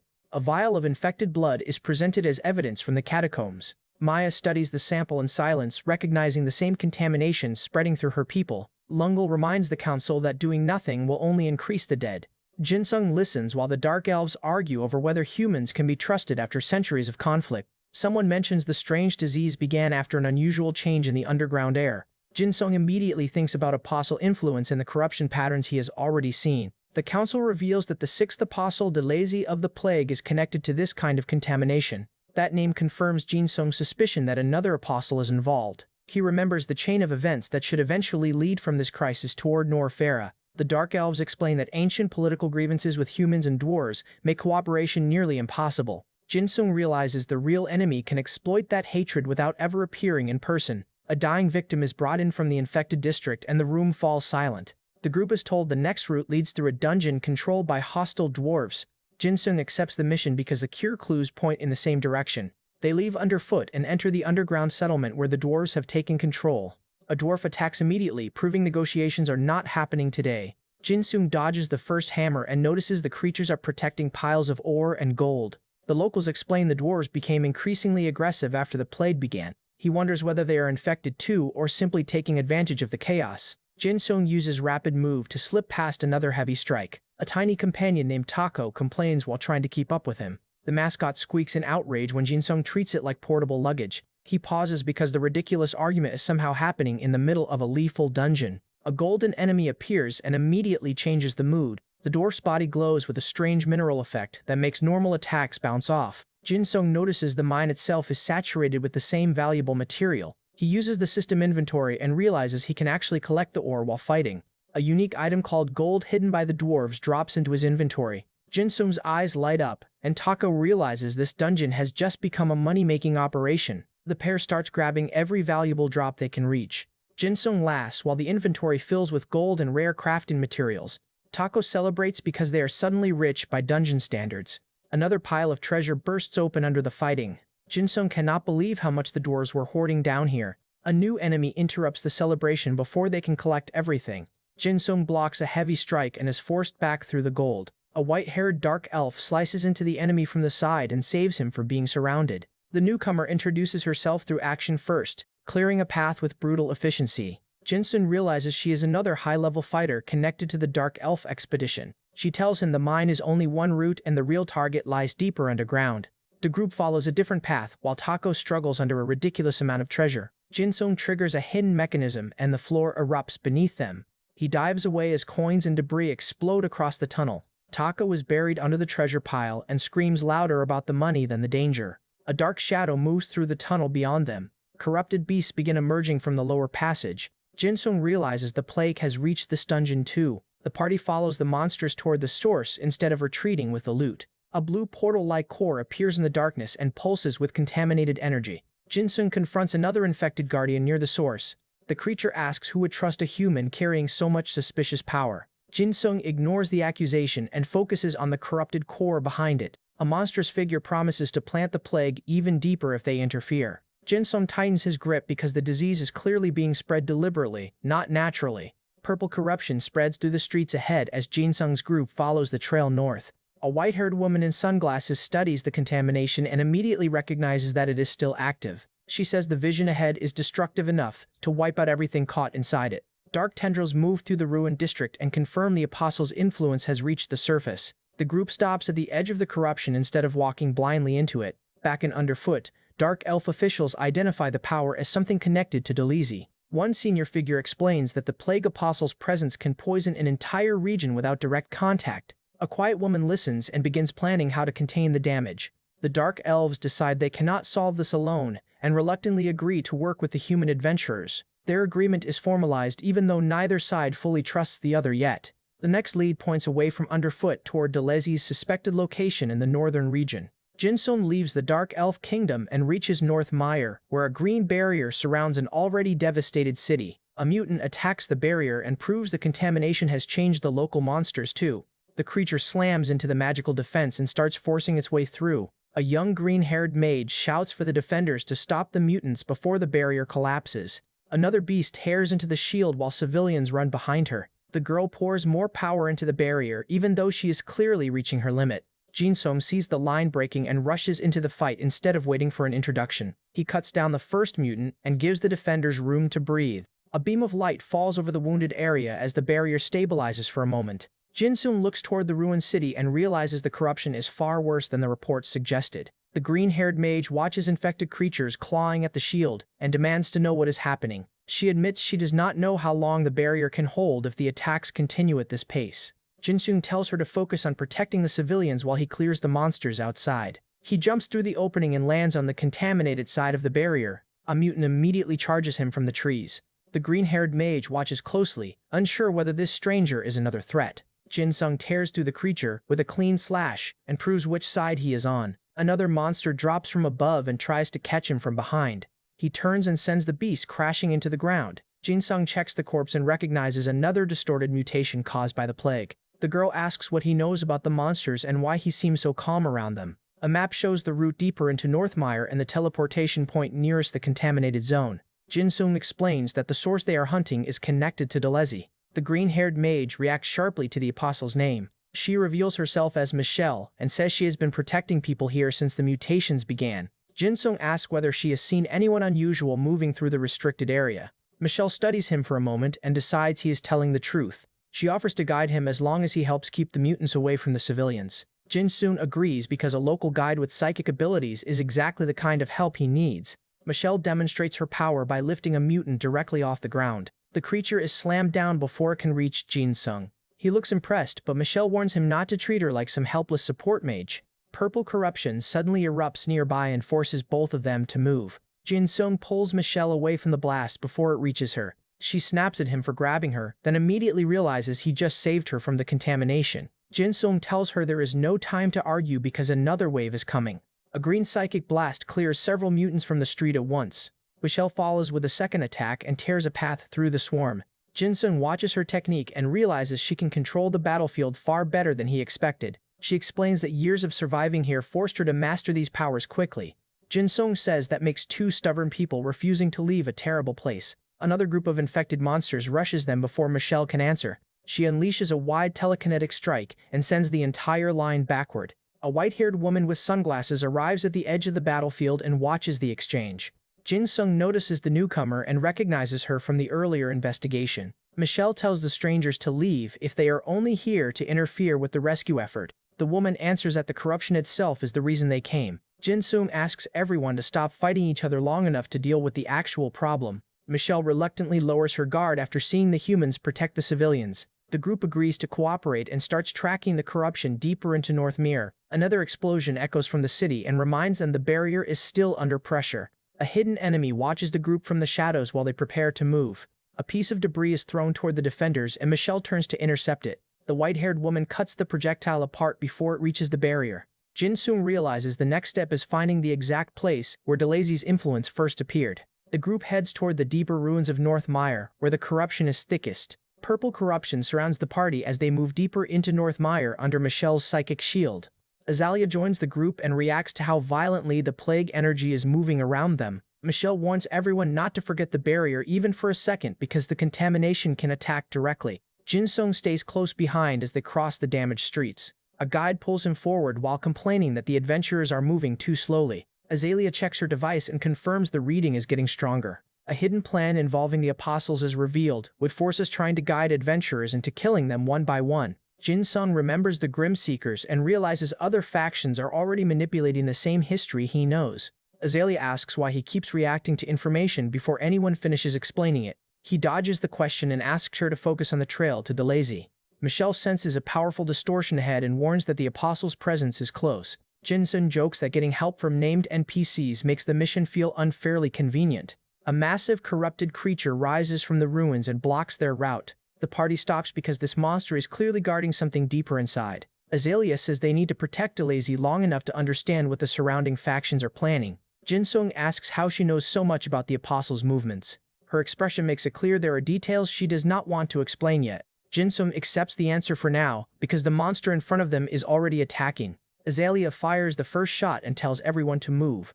Jinsung charges with the others instead of wasting more time on questions. The corrupted guardian releases a reception of purple energy across the field. A defensive skill lets Jinsung withstand the plague long enough to keep moving. Azalea watches him closely and realizes his resistance is unusual. Jinsung's status shows he has climbed to level 38 with much higher adventurer reputation. A system effect activates around him as the plague tries to invade his body. His eyes widen when the resistance holds better than expected. Another adventurer reaches the monster and attacks from behind. The guardian responds with a concentrated wave of corruption.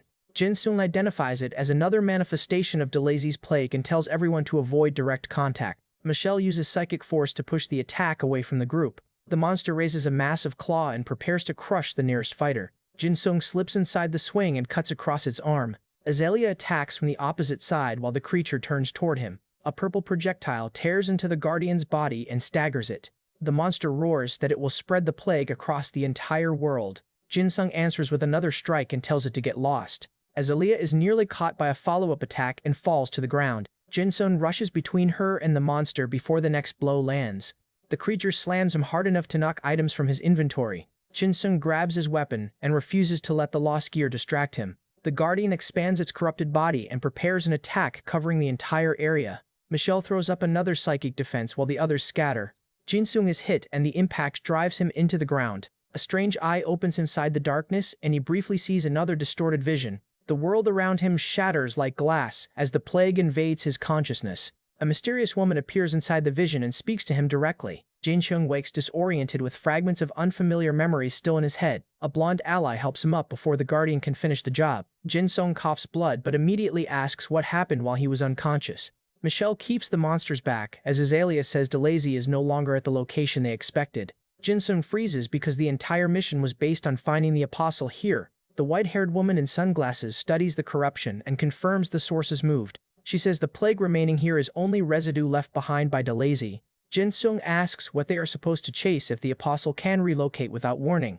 Tako squeaks that this feels like the end of the road, earning an annoyed look from everyone. Jinsung says they are not done until they know where the real body went. A corrupted pulse suddenly erupts beneath them before the party can retreat. The ground fractures and poisonous energy shoots upward. Jinsung is hit by the first wave and feels the toxins spread through his body. Azalea realizes too late that the leftover contamination was a trap. Jinsung grits his teeth and waits for the poison to stabilize instead of panicking. A red glow appears inside the purple corruption as something starts forming around him. His eyes change under the pressure and Michelle warns everyone to step back. The party prepares to return, but Jinsung can tell the corruption is still reacting to him. Another wave lashes out and forces the group to defend themselves again. Jinsung draws his sword through the poison and cuts a path toward the edge of the field. Michelle is knocked aside by the blast. The white-haired woman slices through a corrupted tendril before it can grab her. A distant roar calls Delazy's name and proves something is still controlling the plague. Jinsung tells the others to keep moving while he holds the attack back. A dark claw reaches for him from behind. He catches the strike and tries to identify the creature hiding inside the corruption. Azalea recognizes the presence and realizes this may be connected to the apostle's true body. Jinsung forces the poison away from his face and refuses to collapse. The group reaches a temporary safe zone, but the contamination follows them. Another violent burst tears through Jinsung's defense. He screams as the poison flares again through his body. Azalea stares at the creature forming in the residue and whispers that she finally understands what it is. Jinsung opens his eyes inside a storm of corruption and realizes the poison never actually stopped attacking him. A dimensional rift twists around his body and drags him deeper into the plague space. Tako is caught by a dark hand and squeals as the corruption tries to pull him away. Jinsung grabs for his companion while another tendril wraps around his arm. The entire area folds inward like a vortex, with Jinsung trapped at the center. He forces himself upright even as the pressure crushes the air from his lungs. Blood runs down his face, and he admits the storm is much stronger than anything left behind by Lotus. A purple core forms in the creature's hand and points straight at him. Jinsung is blasted across the space before he can fully recover. For a moment he lies still, completely overwhelmed by the poison and dimensional pressure. The black creature floats above him and assumes the adventure is finished.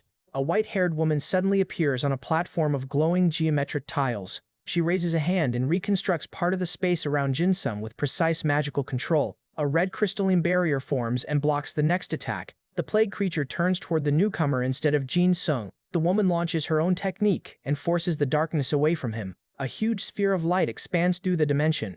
Jinsung sees a safe path open inside the magic and forces his body to move. He uses rapid move to escape the collapsing section before it closes again. The effort leaves him bleeding, but at least he is still conscious.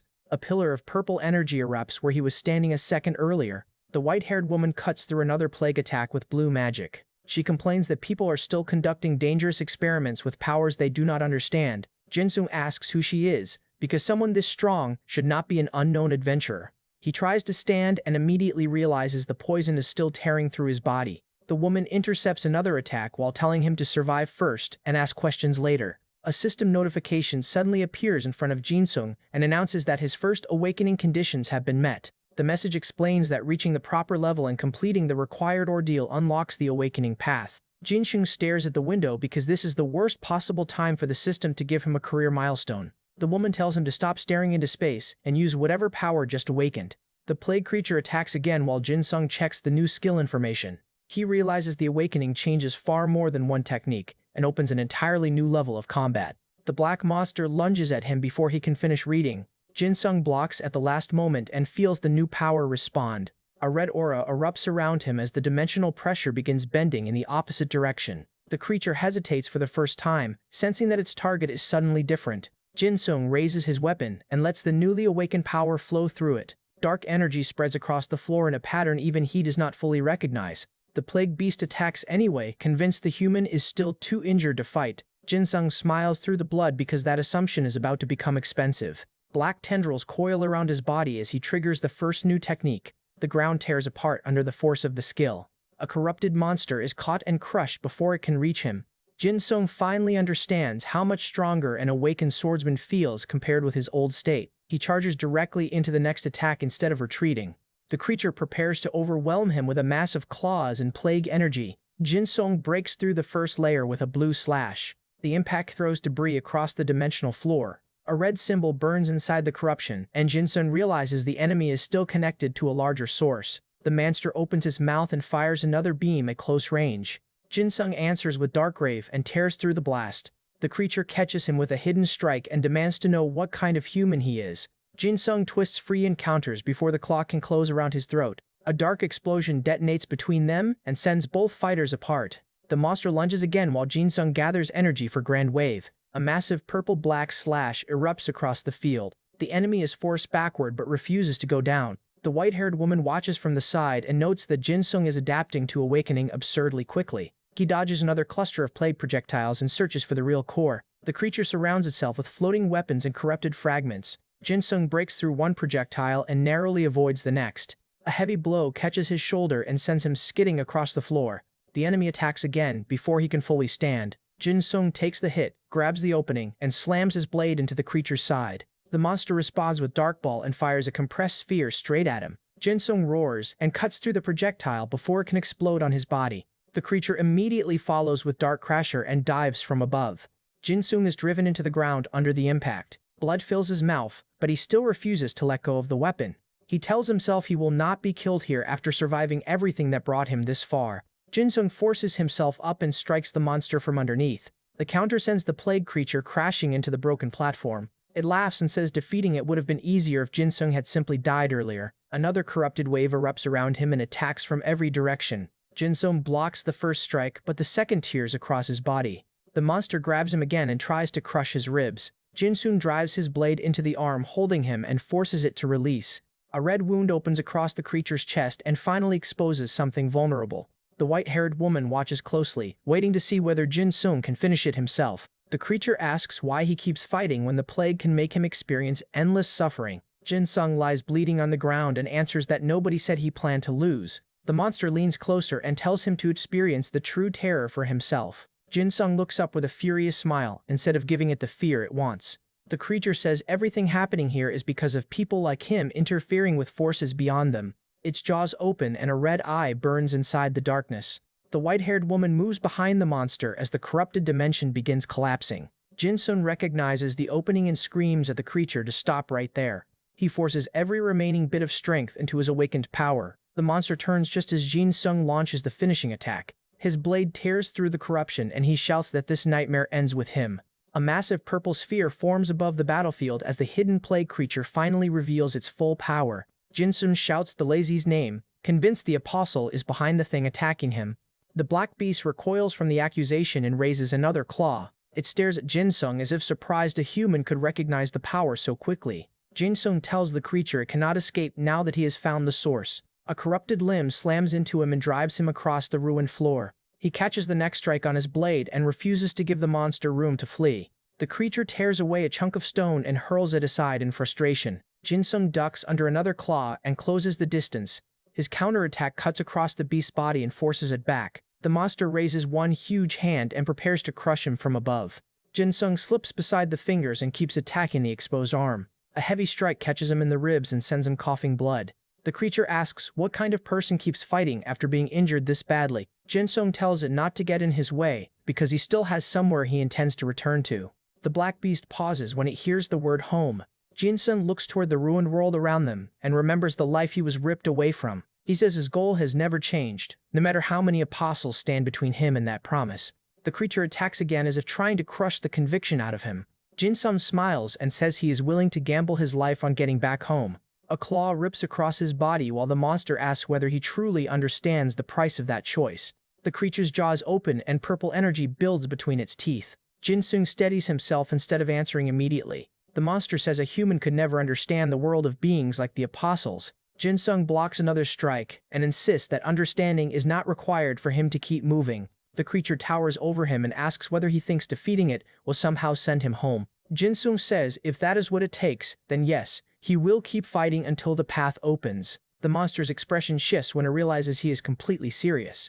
Jin-sung remembers the promise tied to his summoning and repeats that returning home is still possible. The creature quietly asks what he means by us, as if it noticed something hidden inside his words. Jin-sung rushes forward before the conversation can turn into another attempt to read him. The beast catches him with a wing-like limb and smashes him into the ground. A nearby ally grabs Jin-sung and drags him away from the follow-up attack. He coughs and looks toward the dimensional crack still hanging over the battlefield. Jin-sung realizes the opening is not fully closed yet. A black claw stretches toward the glowing rift as the creature notices it too. The monster's red eye reflects the light and suddenly it looks interested in the exit. Jin-sung steps between the creature and the opening before it can move. He tells it the fight is not over just because an escape route appeared. The beast responds by attacking the entire area instead of focusing only on him. Jin-sung realizes the creature is willing to destroy this section of the world to force its way through. A huge limb sweeps across the ruins while the party scrambles for cover. The monster's red eye narrows as it locks onto the dimensional tear.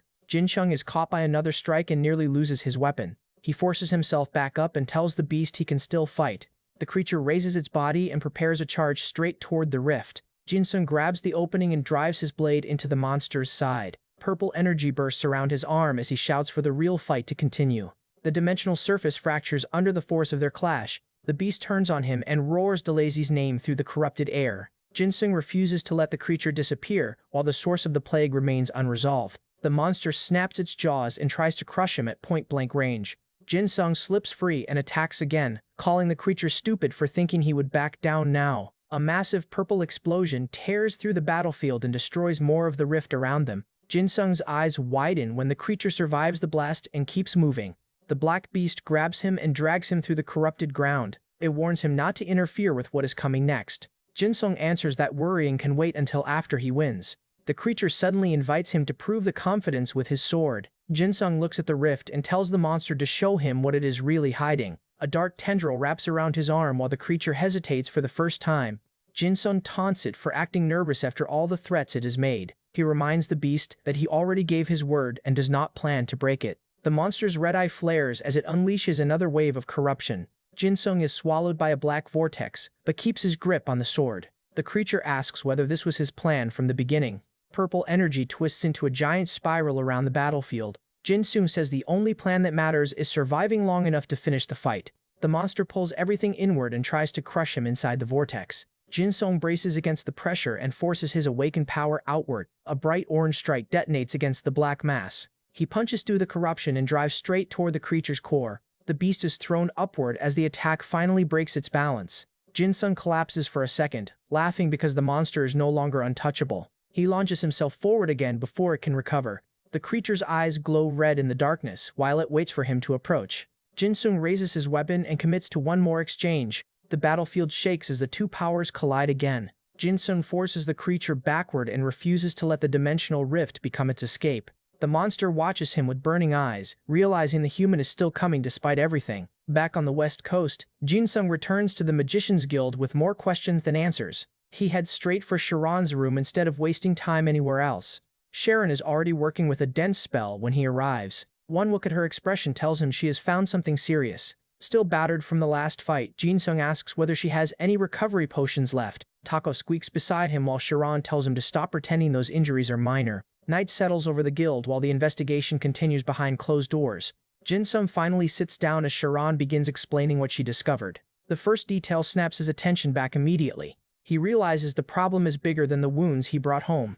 Sharon gives him medicine strong enough to keep him functioning through the conversation. She asks how much he remembers about the strange power that attacked him. Jin-sung admits the encounter felt less like a normal monster and more like something invading the rules themselves. That answer surprises him too once he hears it out loud. Sharon confirms her own findings point in the same direction. She opens a sealed magical space and prepares to show him the evidence directly. Fragments of memory and mana gather inside the barrier instead of behaving like an ordinary spell. Sharon uses the captured traces to reconstruct what happened around the corrupted target. Jin-sung watches carefully because one wrong assumption here could get the whole party killed later.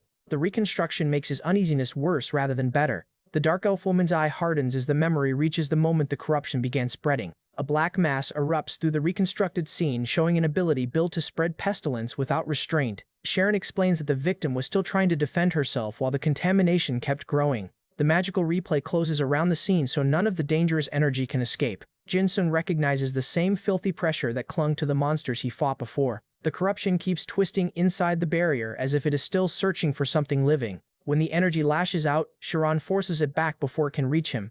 Tako panics at the idea that touching the wrong part of this thing could be fatal. Jin-sung asks Sharon to continue anyway because he needs to know what he is dealing with. She brings in additional witnesses and locks the room down before pushing the spell any further. The rescued woman watches in silence, still shaken by what the corruption did to her. Another layer of the seal closes, and the unstable mass finally loses room to move. Sharon cuts through the remaining contamination with a clean burst of magic. Jin-sung thanks her because without that control, he would have learned this lesson the painful way. Sharon supports the exhausted survivor while Jin-sung starts thinking about what comes after the investigation. The last traces of darkness shrink back into the sealed remains. With the danger contained, Jin-sung immediately asks about replacing the equipment he destroyed in battle. A new weapon component is pulled from storage and placed in front of him. Tako climbs all over him while he checks whether the upgrade is actually usable. The ridiculous little celebration finally breaks the tension in the room. Jin-sung gets shoved back into motion the moment everyone decides he has rested long enough. He opens his status window and checks what the latest fights changed. The results are good enough that he starts grinning like the pain was suddenly worth it. For a few seconds, he is embarrassingly pleased with himself. The group reaches a busier district, where adventurers are already staring at the unusual party. Jin-sung notices the attention and decides to keep moving before anyone asks too many questions. A loud adventurer spots them first and immediately realizes something valuable has walked into town. The mention of money changes the mood faster than any monster could. Jin-sung checks the local market information and sees just how expensive proper upgrades have become. He learns that high-grade equipment and enhancement materials are now a major part of improving his build. That leads him straight into a packed marketplace built around adventurers with more gold than patience. A tiny shop assistant appears with enough energy to make the entire counter feel dangerous. Jin-sung politely asks to see the items that can actually help him instead of the decorative junk. The merchants swarm him the second they realize he might be a serious buyer. One salesman practically announces a plan to empty Jin-sung's pockets before he can escape. The assistant proudly introduces the strange cloning and avatar merchandise that makes this market famous. Jin-sung thanks the gods of commerce for finally putting useful information in front of him. A nearby customer nearly chokes when he hears what Jin-sung is willing to spend. The catalog confirms several rare pieces are obtainable if he is willing to pay absurd prices. An elegant woman watches the transaction with the calm expression of someone used to wealthy adventurers. The assistant happily keeps listing options while Jin-sung tries to keep track of the numbers. A ridiculous bird-themed item gets dragged into the demonstration next. Then she opens a book and proudly announces a clone avatar option like this is completely normal. Jin-sung starts sweating because every new feature sounds more expensive than the last. He studies the catalog anyway, determined to squeeze every useful stat out of the system. The assistant warns that the set he wants is not currently available as a complete package. She leans in with another suggestion before he can decide whether to walk away. Jin-sung gives her a cautious pat on the head and immediately regrets encouraging her. Her expression flips as she asks whether he wants to see the first truly rare item they brought out. Deep in storage, something old and unpleasant breathes inside a sealed chamber. Jin-sung checks his inventory and confirms he still has enough resources to gamble on one major purchase. A purple unique grade card appears, instantly making the entire deal more serious. The assistant is delighted that he understands what he is looking at. Then Jin-sung hears the price, 200 million gold, and nearly dies harder than he did in the dungeon. An older merchant waits for his answer while the room goes painfully quiet. Jin-sung stares at the bizarre sealed prize in his hands and wonders how shopping became another boss fight. Inside the Magician's Guild, the sealed corruption suddenly begins moving again. Sharon reacts first and drives a wave of blue mana straight into the unstable mass. She can suppress the contamination, but purifying it completely is another problem. The dark creature opens like a mouth and starts consuming the magic being used against it. Sharon's calm expression finally cracks when she realizes the thing is feeding on her spell. She increases the output anyway, refusing to let it spread through the guild. The trapped energy shakes violently as both forces push against each other.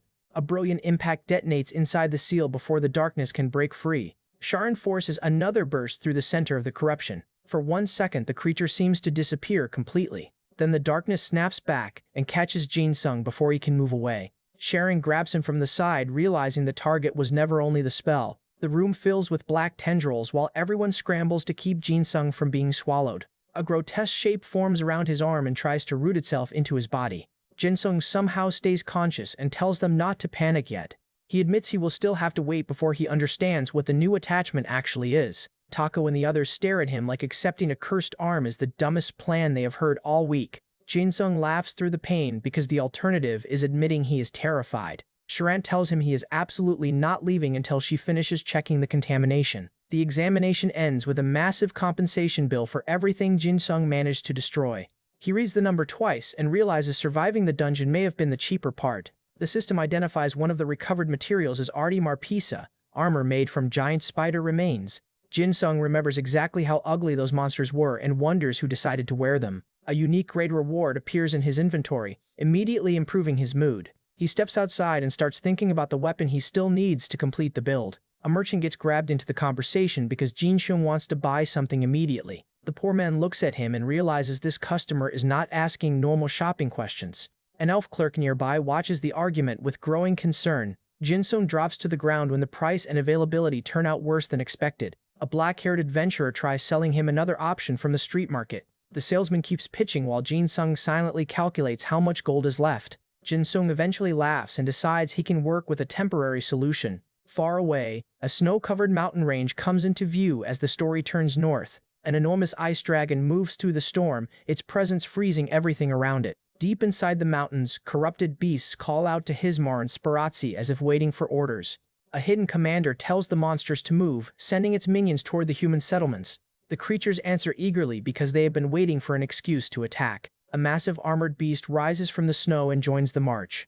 The monsters refer to one another as brothers, making the organized threat even worse. One of them grips a jagged weapon and promises the humans will not survive the coming assault. A red eye opens in the darkness, confirming another corrupted creature has awakened. The ice dragon roars and tears through the frozen terrain with overwhelming force. Its body is covered in crystalline armor that makes ordinary attacks look pointless. The dragon's core pulses beneath that armor, turning the entire mountain into a battlefield. Jinsung arrives in the region just as the storm begins clearing enough to reveal the damage. His eyes narrow because the landscape looks like something powerful has been hunting here for days. A group of local warriors confronts him before he can get much farther. Jinsung asks what happened, but the locals are more interested in why an outsider is here. He keeps his hands visible and tries explaining that he came to investigate the monsters. One warrior immediately asks whether he even understands whose territory he has entered. The argument gets rough when a local grabs him instead of listening. Jinsung lets the first shove go because starting a war with the people he came to help would be idiotic. He asks whether they really want to fight while something much worse is waiting on the mountain. A senior warrior steps between them and tells everyone to stop wasting time. The group studies Jinsung more carefully, finally noticing how heavily armed he is. Jinsung says he only needs a route through the pass and information about the monsters. The local leader warns that anyone crossing that path without permission is asking to die. Jinsung answers that dying is exactly what he is trying to avoid for everyone here. The uneasy standoff ends without blood, but nobody trusts anybody yet. Jinsung follows the locals across a narrow snow-covered ridge where one bad step means a very long fall. An attack comes from the side before the group can reach safer ground. He twists away from the first projectile and immediately looks for the shooter. A second weapon flashes past his face close enough to cut the air beside him. Green poison bursts across his guard when the hidden attacker changes tactics. The local warrior smirks, clearly enjoying the outsider's surprise. Jinsung blocks another poison strike before it can reach his throat. The toxin splashes across the cliff instead of entering his body. He forces the attacker back and starts getting genuinely annoyed by the welcome. The exchange turns into a close-range brawl on terrain where neither side can afford to slip. A rope weapon snaps around Jinsung and drags him off balance. He crashes into the snow with the attacker still pulling. A huge white beast suddenly lands nearby, introducing an even bigger problem. The Snow Mountain Yeti grabs Jinsung like he weighs nothing. It slams him hard enough to make the local fighters stop laughing. Jinsung takes another hit and starts wondering why every greeting in this region involves blunt trauma. He finally breaks free and creates enough distance to breathe. A purple spell collides with the Yeti before it can charge again. Tako cheers from the side, while Jinsung realizes help has arrived at the perfect moment. He grins and tells the others they can finish introductions after nobody is being thrown into a wall. The rescued dog-like creature is identified as Motiwa and immediately starts crying with relief. Jinsung promises to deal with the remaining monsters while Motiwa stays behind the front line. He studies the mountain ahead and realizes the real fight is still much higher up. A system prompt marks the top of the mountain as the route toward the next objective. The marker confirms the path continues to territory the locals have been avoiding. The quest history explains that Storm Pass has been tied to the Bantu tribes for generations. It also explains how constant conflict forced the proud clans into an increasingly desperate position. Jinsung finally connects those old grievances to the hostility he just walked into. Tako finds another information window and proudly acts like he discovered the whole mystery himself. Jinsung lets the mascot have the moment because the information is actually useful. Elsewhere, a man at a desk searches records connected to the mountain and its monsters. The old game knowledge comes back to Jinsung as he remembers exactly how troublesome this region used to be. He opens the system inventory and checks what supplies can keep the trip from becoming a disaster. Gold and materials disappear quickly once he starts preparing properly. Tako watches every purchase with the expression of someone personally offended by the spending. Jinsung ignores the squeaking and equips the best pieces he can afford. A quiet observer watches him prepare without interrupting. He thanks Tako for the help and finally closes the menu. The mascot responds with another dramatic squeak. like the entire expedition depends on him. Jinsung tightens his gear and heads toward the locals who can explain the safest route. A Bantu warrior waits near the edge of the settlement, already expecting questions. Jinsung asks whether there is anything else he should know before entering the mountains. The older warrior reaches out and stops him from rushing ahead. Jinsung gets shoved back into a seat and realizes this conversation is apparently mandatory. A broad-shouldered Bantu elder steps from the doorway and takes control of the discussion. The man introduces himself with the confidence of someone everyone in the camp already obeys. He tells Jinsung that charging into Storm Pass without understanding the clans will only create another enemy. Jinsung asks for the real story instead of another warning. The elder points toward the mountain and begins explaining what changed there. Then he pours traditional Bantu liquor, like surviving the explanation requires alcohol. Jinsung accepts the drink, because arguing with the man would probably take longer. The elder studies him over the bottle and decides the outsider may actually be listening. By the time the conversation ends, Jinsung finally understands where the tribe needs help most. Later that night, he follows the elder into the forest instead of returning to the settlement. Jinsung asks where they are going, but the answer is apparently deeper into the dark. The elder leads him to a hidden entrance covered by roots and old stone. He explains that the giant moles living underground had been attacking anyone who crosses this route. Jinsung looks into the tunnel and realizes this was not the quiet scouting trip he expected. They enter anyway because clearing the den will open a safer path toward the mountain. The darkness swallows the group as the first creatures begin moving ahead of them. A giant mole bursts from the wall and swings before Jinsung can draw a clean line of attack. The elder intercepts the charge and buys Jinsung the opening he needs. Jinsung rushes forward, angry that the monsters nearly caught them by surprise. The elder warns that this remote nest would hide any number of deaths from the outside world. He slams another creature aside and calls Jinsung a good friend, despite knowing him for about 5 minutes. Jinsung yells that he is trying not to hurt anyone, while the fight becomes increasingly violent. The elder tells him to stop making excuses and hit the monsters properly. Power gathers around the Bantu warrior as he prepares a serious strike. Jinsung answers with his own attack and the tunnel erupts in golden force. The combined attack detonates through the den and throws dirt, rock, and monsters in every direction. Jinsung staggers out of the blast with his ears ringing and zero dignity left. The Bantu elder barely moves, which somehow makes Jinsung even more irritated. A surviving monster lunges from the side and forces Jinsung back into the fight.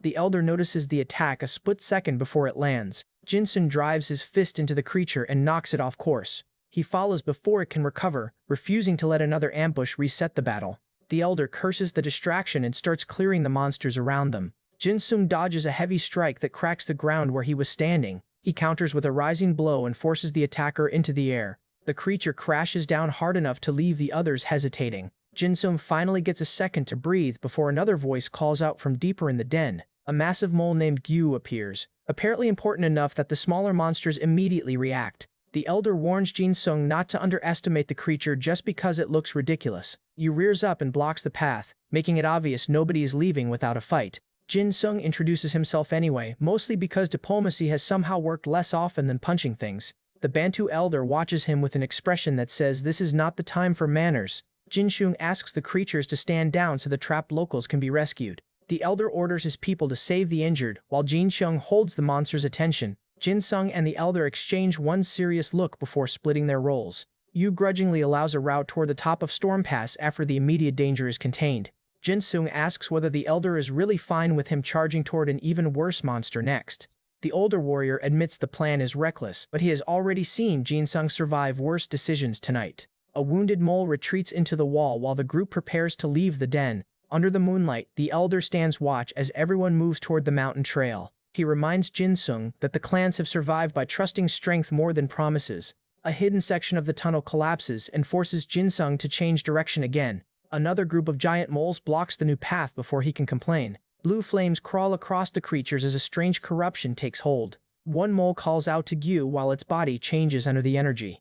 The transformation finishes, and the beast's size explodes beyond anything normal for the den. Jinsung is nearly crushed by the first charge from the empowered monster. The creature digs through solid ground and reappears behind him. It slams down with enough force to throw Jinsung across the ice. He barely stays conscious and realizes this is no longer a simple monster-clearing job. The corrupted mole charges again, faster than its size should allow. Jinsung takes the hit and gets buried under snow and debris. The elder shouts for him while the monster turns toward the others. A signal horn sounds somewhere outside the den, warning that more enemies are moving nearby. Jinsung forces himself upright because the fight cannot be allowed to spread back to the settlement. Tako notices two sharp objects flying toward them and squeaks a warning.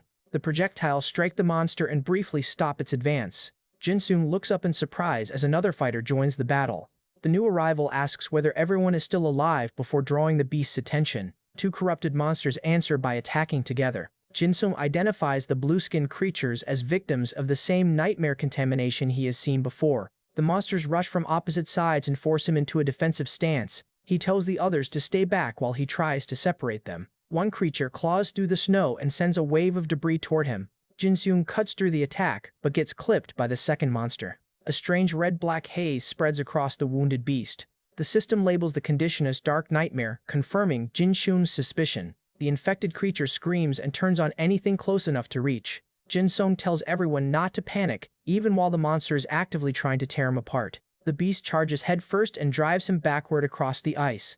Jinsung dodges the next bite by a margin small enough to make his soul leave for a second. The corrupted animal snaps at him again with glowing red eyes. He slashes across its face and finally creates a real opening. The monster staggers, but the nightmare inside it refuses to release control. Jinsung looks toward Tako as the purple familiar starts shouting something only he can understand. The familiar insists the corruption is not the same thing as the earlier plague and points toward the creature's core. Jinsung asks what that means while still blocking another attack. Tako tells him to hit the energy itself instead of wasting time on the body. Jinsung apologizes in advance and commits to the risk. The infected monster lunges with its mouth wide open. He meets the charge with a red slash aimed straight through the nightmare core. The cut lands cleanly and dark energy sprays away from the beast. Jinsung finally understands the weak point as the monster's eyes begin losing their red glow. The nightmare tries to crawl back into the body before he can finish it. He fires another attack and tears the corruption loose.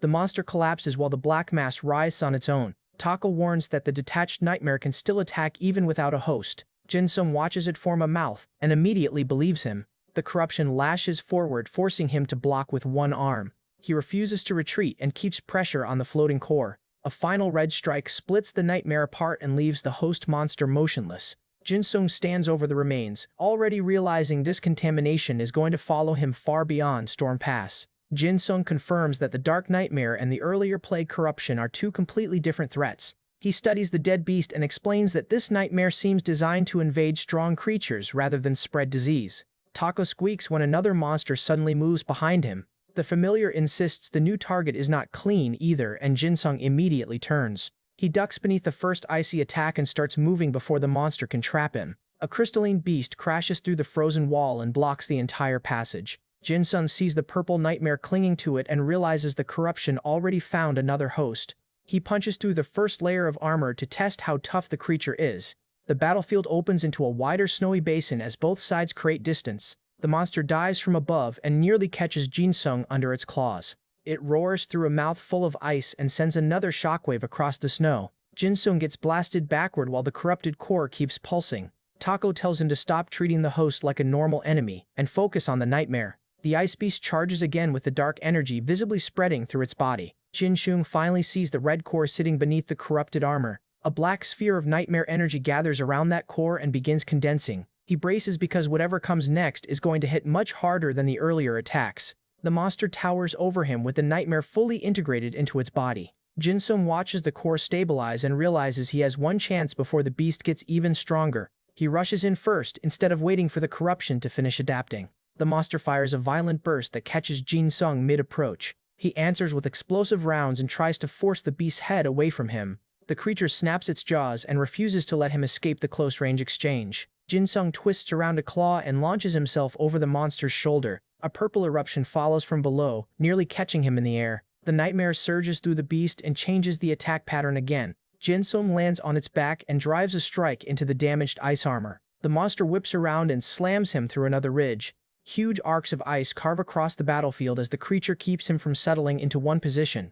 Jinsung refuses to trade directly and starts baiting the attacks instead. He notices the core only exposes itself when the monster commits to a large movement. The beast charges, exactly as he wanted. Jinsung hears a familiar voice in his head and asks whether Tako understands what the creature is saying. The system identifies one of the attacks as a rare breaker-type technique tied to the corrupted host. The beast screams that its mothers would never forgive anyone who threatened its master. Jinsung realizes the host still has enough awareness left to speak through the nightmare. He tells the creature to calm down, even though it is actively trying to bite him in half. The monster launches a massive frost wave that sends Jinsung flying. Tako warns that the nightmare is using the host's memories to make the attacks more aggressive.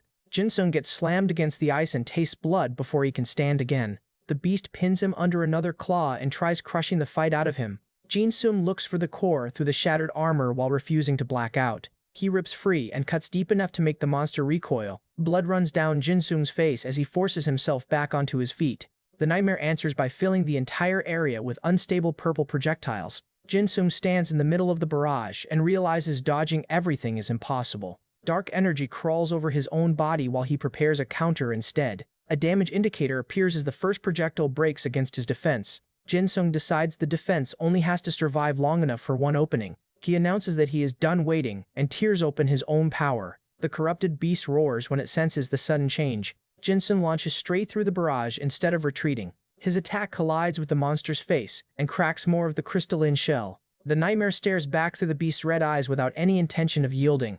A vision of earlier dragon battles flashes through Jinsung's mind as he recognizes the same stubborn pattern. The corrupted host charges again, trying to overwhelm him with raw force. Jinsung catches the strike and wonders why the monster still has this much strength. The nightmare forces another surge through the host's muscles. Jinsung smiles because the stronger push also exposes the core more clearly. He commits to the counter before the creature can close its defense again. A fiery impact tears through the monster and makes the red eye contract. The beast clutches at its wound while the nightmare begins losing control. It screams for Lord Bakal, revealing where its loyalty ultimately points. Jinsung throws out a sealing card the moment he hears the name. The card activates around the corrupted host and traps the unstable energy inside its field. The monster struggles against the seal while Jinsung keeps pressure on the core. A blue burst breaks across the battlefield as the host tries one last escape.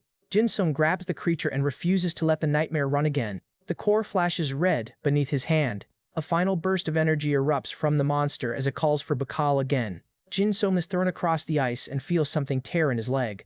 He looks down, realizes the injury is bad, and still refuses to stop. The nightmare senses the weakness and dives straight toward him. Jinsung braces as a black shape crashes into the ground nearby. The impact reveals another strange mechanism activating beneath the battlefield. The device answers the energy around him and starts turning like a buried clockwork gate.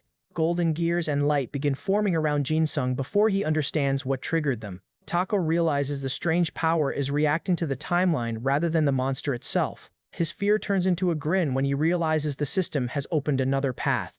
The entire area flashes as the mechanism pulls him away from the collapsing fight. Jinsung wakes inside a huge clockwork chamber, with no idea how the mountain fight turned into this. He checks himself first and realizes the strange mechanism pulled him somewhere completely different. Gears begin rotating overhead while an hourglass starts measuring time he never agreed to spend here. The sand falls faster than he likes, making it obvious the place is waiting for an answer. A purple guardian appears above the platform and immediately treats Jinsung like an intruder. The system confirms he has entered a trial rather than another normal dungeon. The guardian asks whether he is prepared to be judged for the path he has taken. Jinsung steps into the center because refusing clearly is not one of the available options. A larger time guardian manifests as the chamber begins replaying pieces of his past. One memory drags him back to the people who punished him when he was still powerless. He remembers the humiliation clearly enough that the old anger returns immediately. The guardian forces him to watch the moment instead of letting him turn away. Jinsung argues that surviving those memories is exactly why he refuses to be judged by somebody else now. Tako tries warning him that insulting the keeper of a time trial is probably not smart. Jinsung ignores the advice and tells the guardian the past does not get to decide his next move. Another memory appears, this time showing the line between revenge and the choices he made after gaining strength. The trial asks whether he actually learned anything or simply became strong enough to punish other people. Jinsung goes quiet because that question lands harder than the attacks did. Tako watches him closely while the chamber waits for a response. Jinsung finally calls for Nimir and asks whether this trial has anything to do with her plan. The Time Guardian answers before Nimir can, telling him this place exists outside ordinary interference. Images of several ancient keepers appear, each connected to a different section of the timeline. Jinsung realizes completing the trial may let him alter events instead of merely witnessing them. The Guardian's eyes glow as it decides, words are no longer enough. The floor opens and the actual test begins. Jinsung drops into the arena with Tako clinging to him for dear life. A massive timekeeper raises its weapon and tells him to prove his convictions through combat. Jin-sung complains about the logic, but attacks anyway. The first exchange reveals the Guardian can rewind its own position whenever Jin-sung lands a clean hit. He watches the damage vanish and realizes ordinary combos are completely pointless here. Tako suggests breaking the mechanism instead of the Guardian, which at least sounds like a plan. Jin-sung rushes the central clock while the Keeper moves to intercept him. The Guardian strike knocks him away before he can touch the core. Jin-sung recovers and studies the timing instead of charging again immediately. He notices the rewind only happens after the chamber completes a full rotation. That means there is a small window where damage cannot be erased. Jin-sung baits another attack and waits until the gears reach the same position. The Guardian swings and he slips past the weapon at the last possible second. He drives a heavy blow into the clockwork core and finally makes the chamber shake. The Keeper turns furious when the trial itself starts taking damage. It orders Jin-sung to stop causing more harm to the flow of time. Jin-sung answers with rapid move and disappears before the next strike lands. He reappears beside the core wearing the grin of somebody who finally understands the gimmick. The Time Guardian launches a blue energy sphere across the arena. Jin-sung catches the edge of the blast but keeps moving through it. Power floods his arms as he prepares to attack during the next unprotected interval. Tako gets thrown aside by the shockwave and rolls across the platform. Jin-sung's eyes glow purple as his own strange power reacts to the clockwork field. A huge burst collides with the Guardian and forces it backward for the first time. The Keeper stretches into a taller combat form and stops treating him like a normal challenger. The arena cracks under another impact while Jin-sung keeps tracking the rotation. A violet sphere forms in the Guardian's hand and bends the space around it. Jin-sung dodges the first pull but gets dragged toward the center anyway. He drives his weapon into the floor and stops himself just before the sphere closes. Tako notices the clockwork pillar changing color and shouts that the next opening is coming. Jin-sung gathers every bit of remaining strength around his right arm.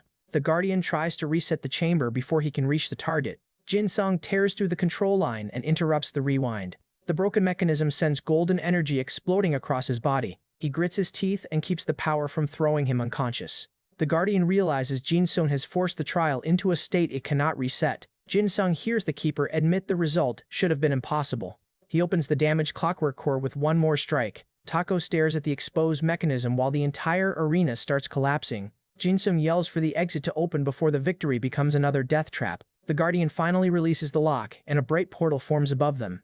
A violent explosion tears through the chamber, while Jin-sung shields Tako. Smoke fills the platform and even the Guardian looks surprised by how unstable the trial became. Jin-sung lies in the wreckage for a moment, and checks whether he still has all his limbs. Tako pants beside him, equally exhausted despite contributing mostly emotional support. The Great Time mechanism begins spinning faster and tells them to hurry.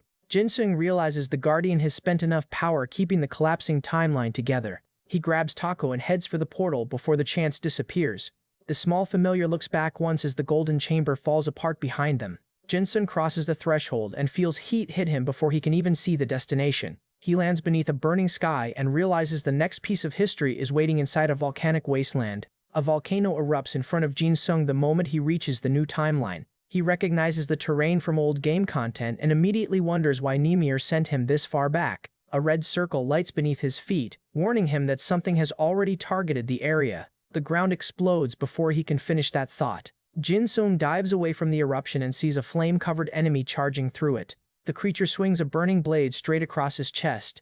He blocks the edge, but gets driven backward by the heat behind it. A second strike lands before his footing recovers. Jin-sung catches the attacker at close range and tries turning the fight into a grapple. The monster's armor ignites hotter, forcing him to release it. He sees the enemy preparing another charge and changes his stance. A blazing fist crashes toward him with enough force to crack the volcanic rock. Jin-sung barely redirects the blow and feels his guard buckle anyway. Tako reminds him that fire resistance is not the same thing as being fireproof. Jin-sung answers by unleashing Hop Smash directly into the monster's chest. The impact creates enough space for him to follow with a sweeping grand wave. Both fighters stop for half a second and measure the other again.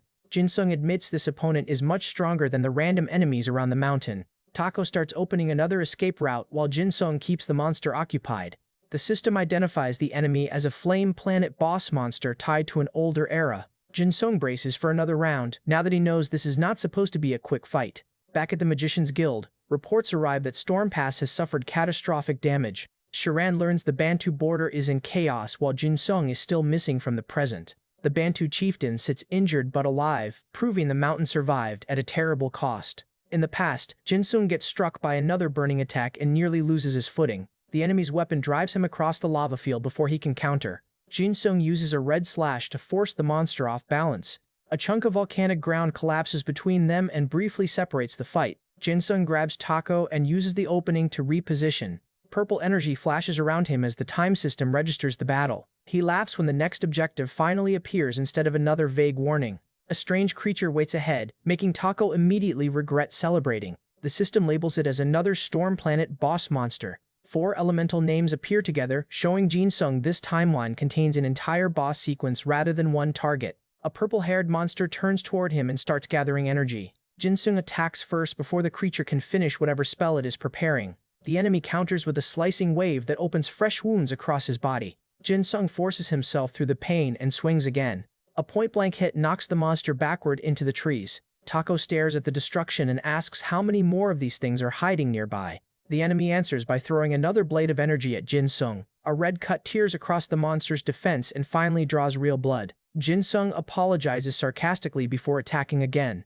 The creature blocks with its arm and sends him flying with a counterstrike. He lands hard, angry enough that the pain stops mattering for a moment. Jin-sung rushes back in and cuts across the enemy's torso.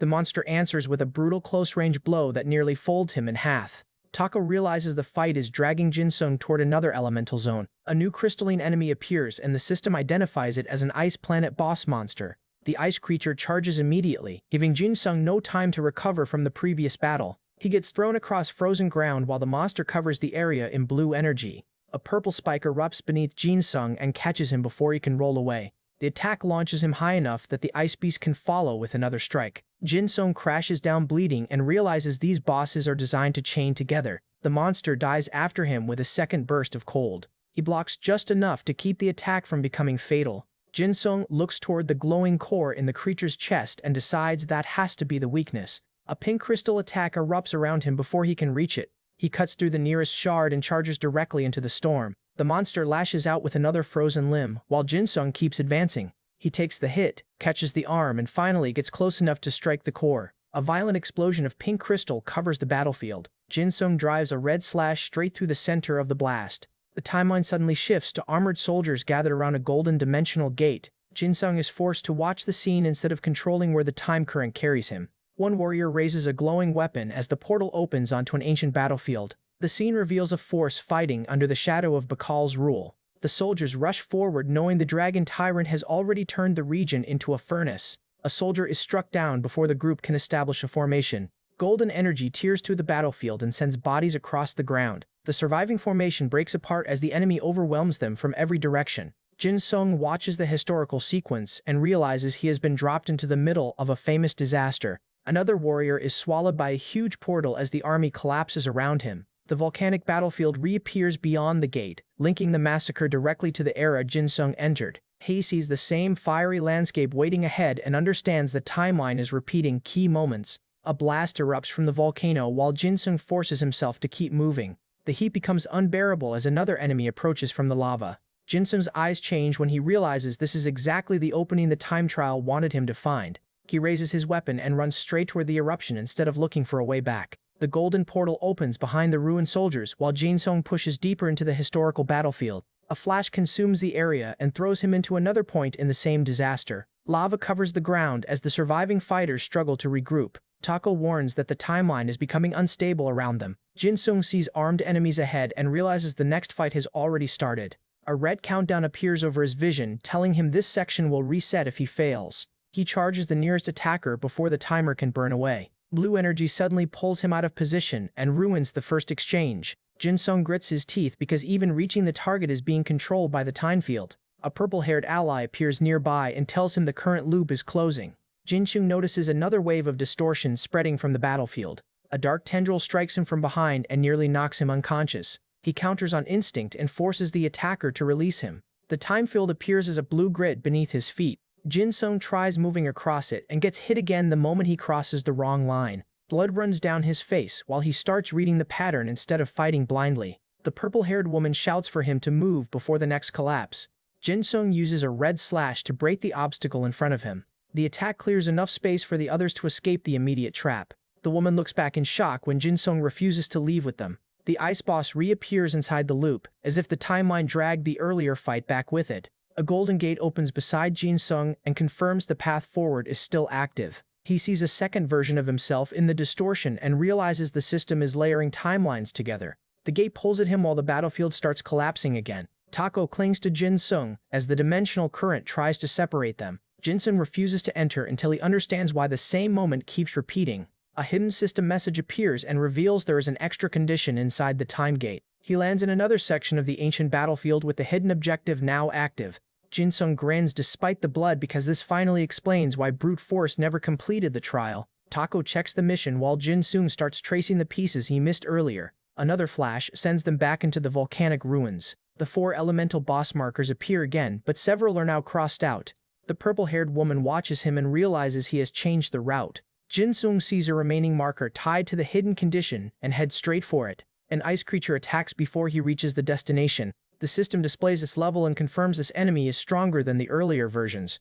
Jin Sung takes the hit and laughs because at least the route is finally correct. He strikes back hard enough to crack the enemy's armor. Another status window flashes as the hidden target moves deeper into the time field. Jin Sung follows even though his body is already reaching its limit. The purple-haired woman watches him bleed and asks whether he has completely lost his mind. Jin Sung answers by looking toward the gate instead of slowing down. His purple eyes sharpen as he notices the portal reacting to something he is carrying. A golden opening forms and the battlefield begins drawing him toward it again.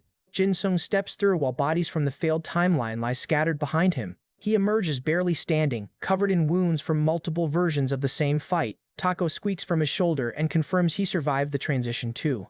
Jin Sung collapses for a moment as the accumulated damage finally catches up with him. He tries forcing himself upright before the next enemy arrives. The time gate glows in the distance, still waiting for the hidden condition to be completed. Jin Sung grabs Tako and starts moving again despite the blood soaking his clothes. A red weapon forms in his hand as he approaches the final part of the loop. The gate opens wider when he reaches the correct location. Jin Sung realizes one object is still missing from the sequence. Tako points toward the battlefield and screams that the answer is nearby. Jin Sung slashes through another enemy and clears the path to the hidden item. The little familiar curses at the timing while Jin Sung tears through the wreckage. A corrupted fragment finally appears beneath the debris. Jin Sung grabs it and feels the time field react instantly. He laughs because after checking everything, this stupid fragment was the missing trigger. The item explodes with red energy the moment he activates it. Tako stares at the crater while Jin Sung confirms the hidden condition is complete. His fist closes around the remaining shard as the portal stabilizes.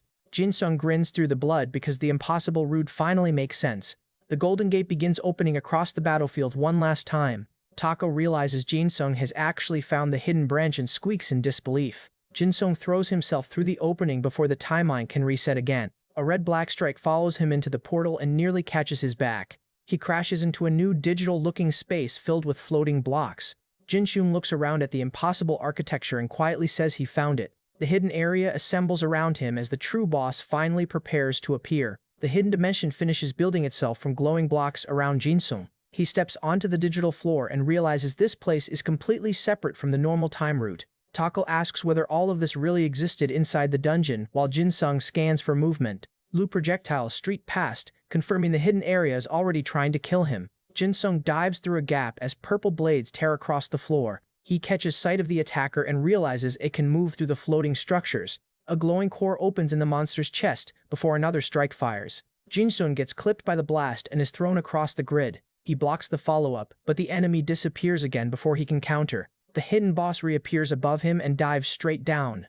Jin Sung rolls through the impact and starts predicting where the monster will emerge next. A system label finally identifies the hidden area boss as Mao the Hidden. Jin Sung looks around the strange arena and understands the name is painfully accurate. He rushes the next shadow the moment it forms. Ma slips between the blocks and avoids the strike entirely. Jin Sung refuses to chase blindly and instead waits near the center. The monster attacks from the side and runs into his prepared counter. A red slash clips Mao before it can disappear again.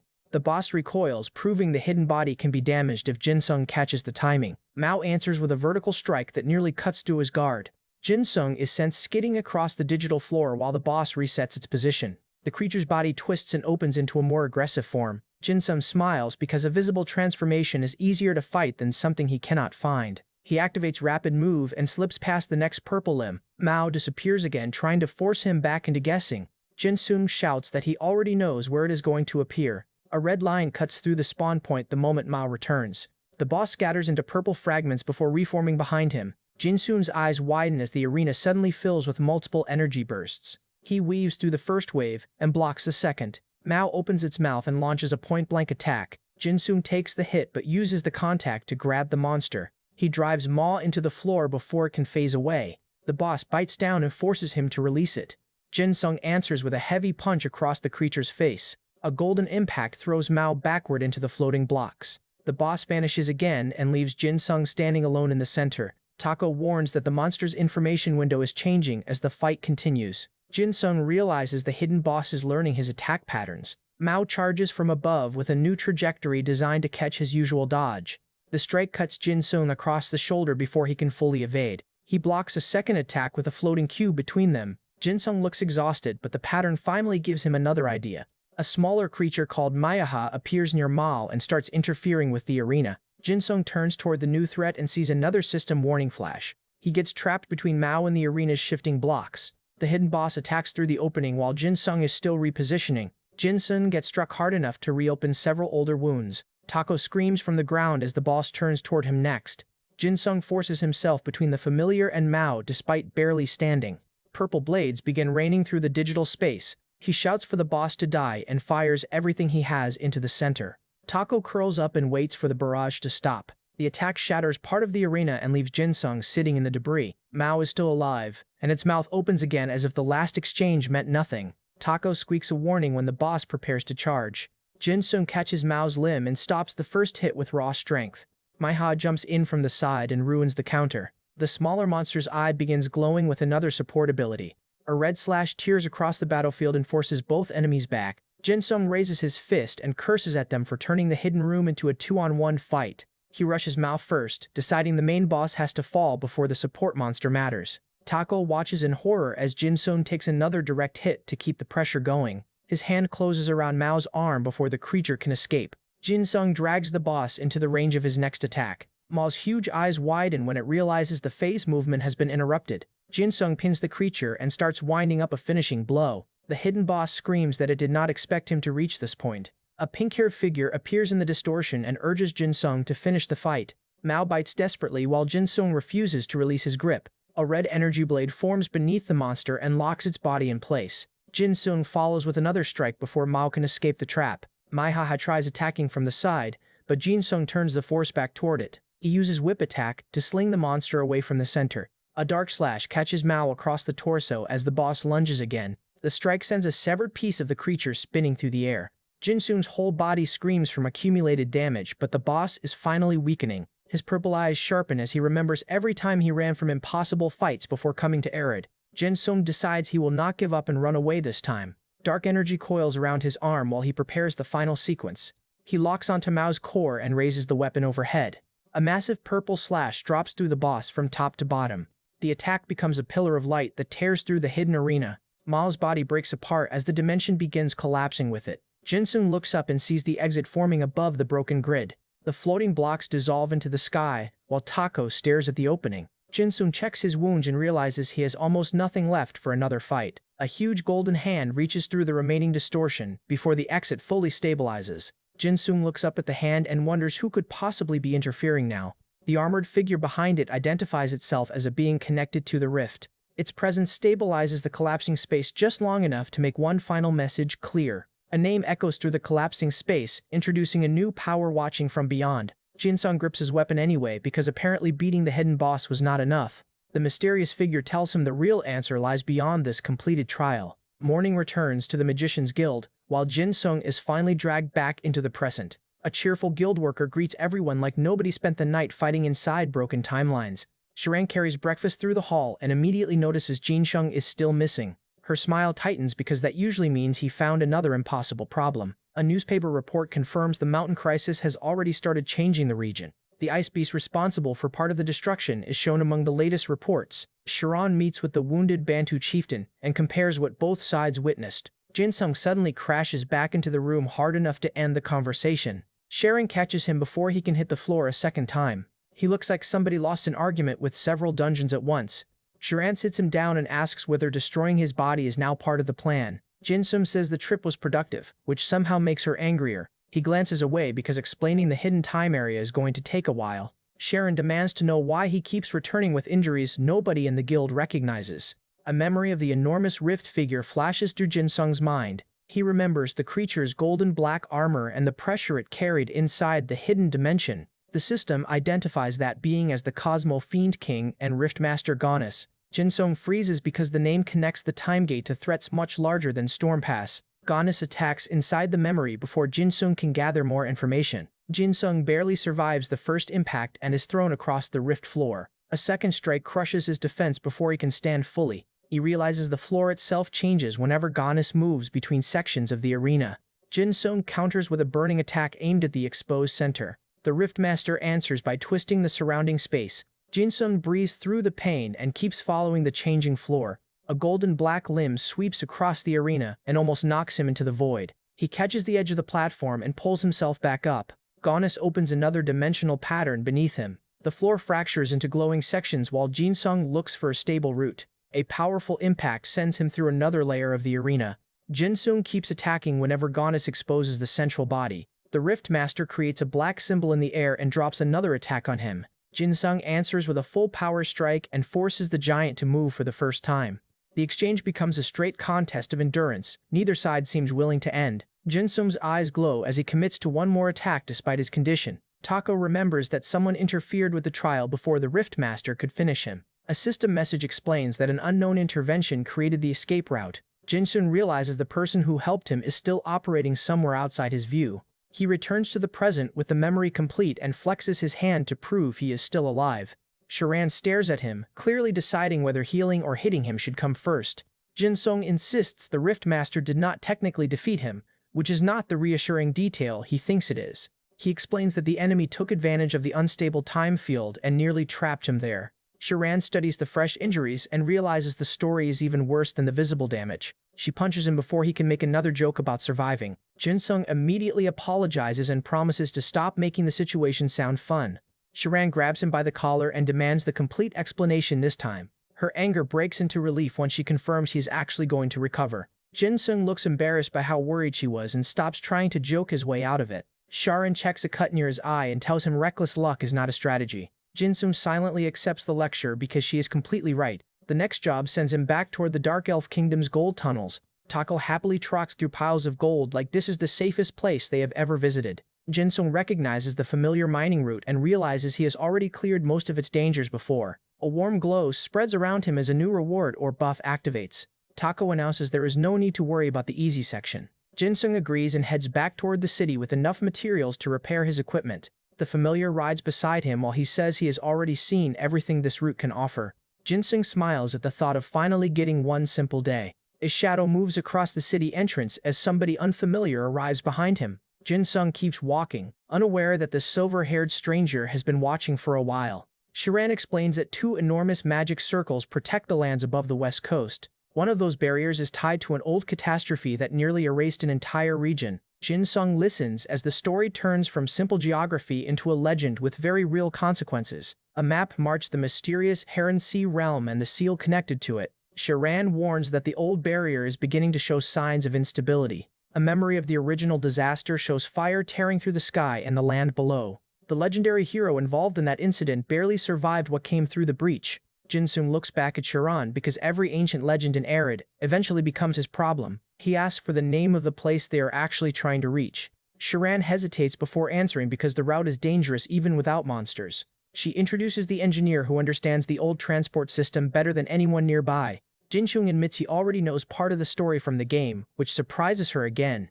The engineer studies him and asks exactly how much he knows about the sealed region. Jinsung laughs awkwardly and says enough to know the trip will not be normal.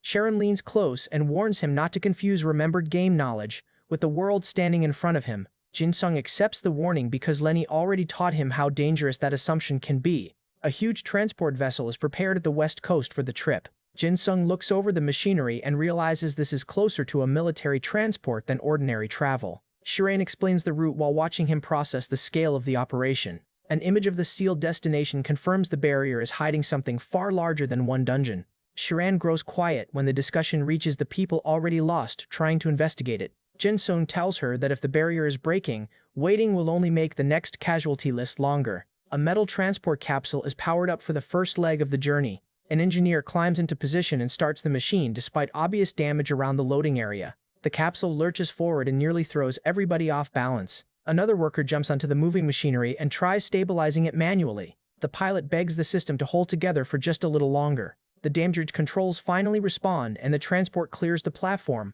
A woman at the station watches it leave and immediately realizes something has gone wrong. One of the mechanics raises a huge tool and tries fixing the problem with terrifying confidence. The repair works just well enough to keep the machine from exploding. The woman stares at the result in disbelief while the mechanics celebrate anyway. Jin-sung watches the chaos and decides West Coast transportation may be more dangerous than walking. A skilled gunner named Kiri appears and treats the whole disaster like routine maintenance. Jin-sung looks at her and realizes he recognizes another major figure from the game. Kiri notices his reaction and asks whether they have met before. Jin-sung denies it quickly enough to make the answer suspicious. He gives Tako a small pat and pretends the familiar is the reason he was distracted. At another building, Sharon meets with an administrator while the transport is repaired. The discussion confirms the next destination requires special access instead of ordinary passage. Kiri casually knocks aside a large mechanical part and tells the crew what actually needs fixing. Jin-sung helps lift another component while trying not to look impressed. A young mechanic watches him and starts wondering why an adventurer knows so much about this equipment. Another worker gets dragged away when the repair turns into a wrestling match with the machine.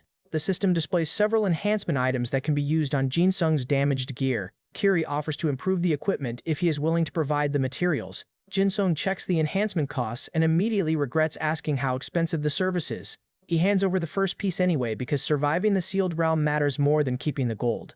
The group reaches the principality office to complete the remaining authorization. Tako watches the paperwork with absolutely no respect for bureaucracy. Jin-sung catches the mechanic trying to sneak another look at his equipment. He tells the woman she should have asked instead of acting suspicious. A nervous engineer blurts out that the blackmail rumors are not what they look like. Jin-sung stares at her until she gets even more embarrassed. He points toward a fire extinguisher and tells the crew to focus on the actual safety problem. The mechanic admits problems have been appearing everywhere since the transport upgrade started. Jin-sung decides to help because this route will be useless if the machinery fails during the mission. The repairs continue outside while the Magician's Guild waits in the distance. Jin-sung finally finishes enhancing his gear and the system confirms multiple pieces reached +10. Tako celebrates the successful upgrades like he personally paid for them. Jin-sung checks the new stats and decides the painful price was at least worth it. His expression changes when he notices somebody following them across the plaza. A dark-clothed stranger closes the distance without bothering to hide anymore. Jin-sung turns around and recognizes the same presence he sensed earlier. The silver-haired man smiles and says he has been waiting for this meeting for a while.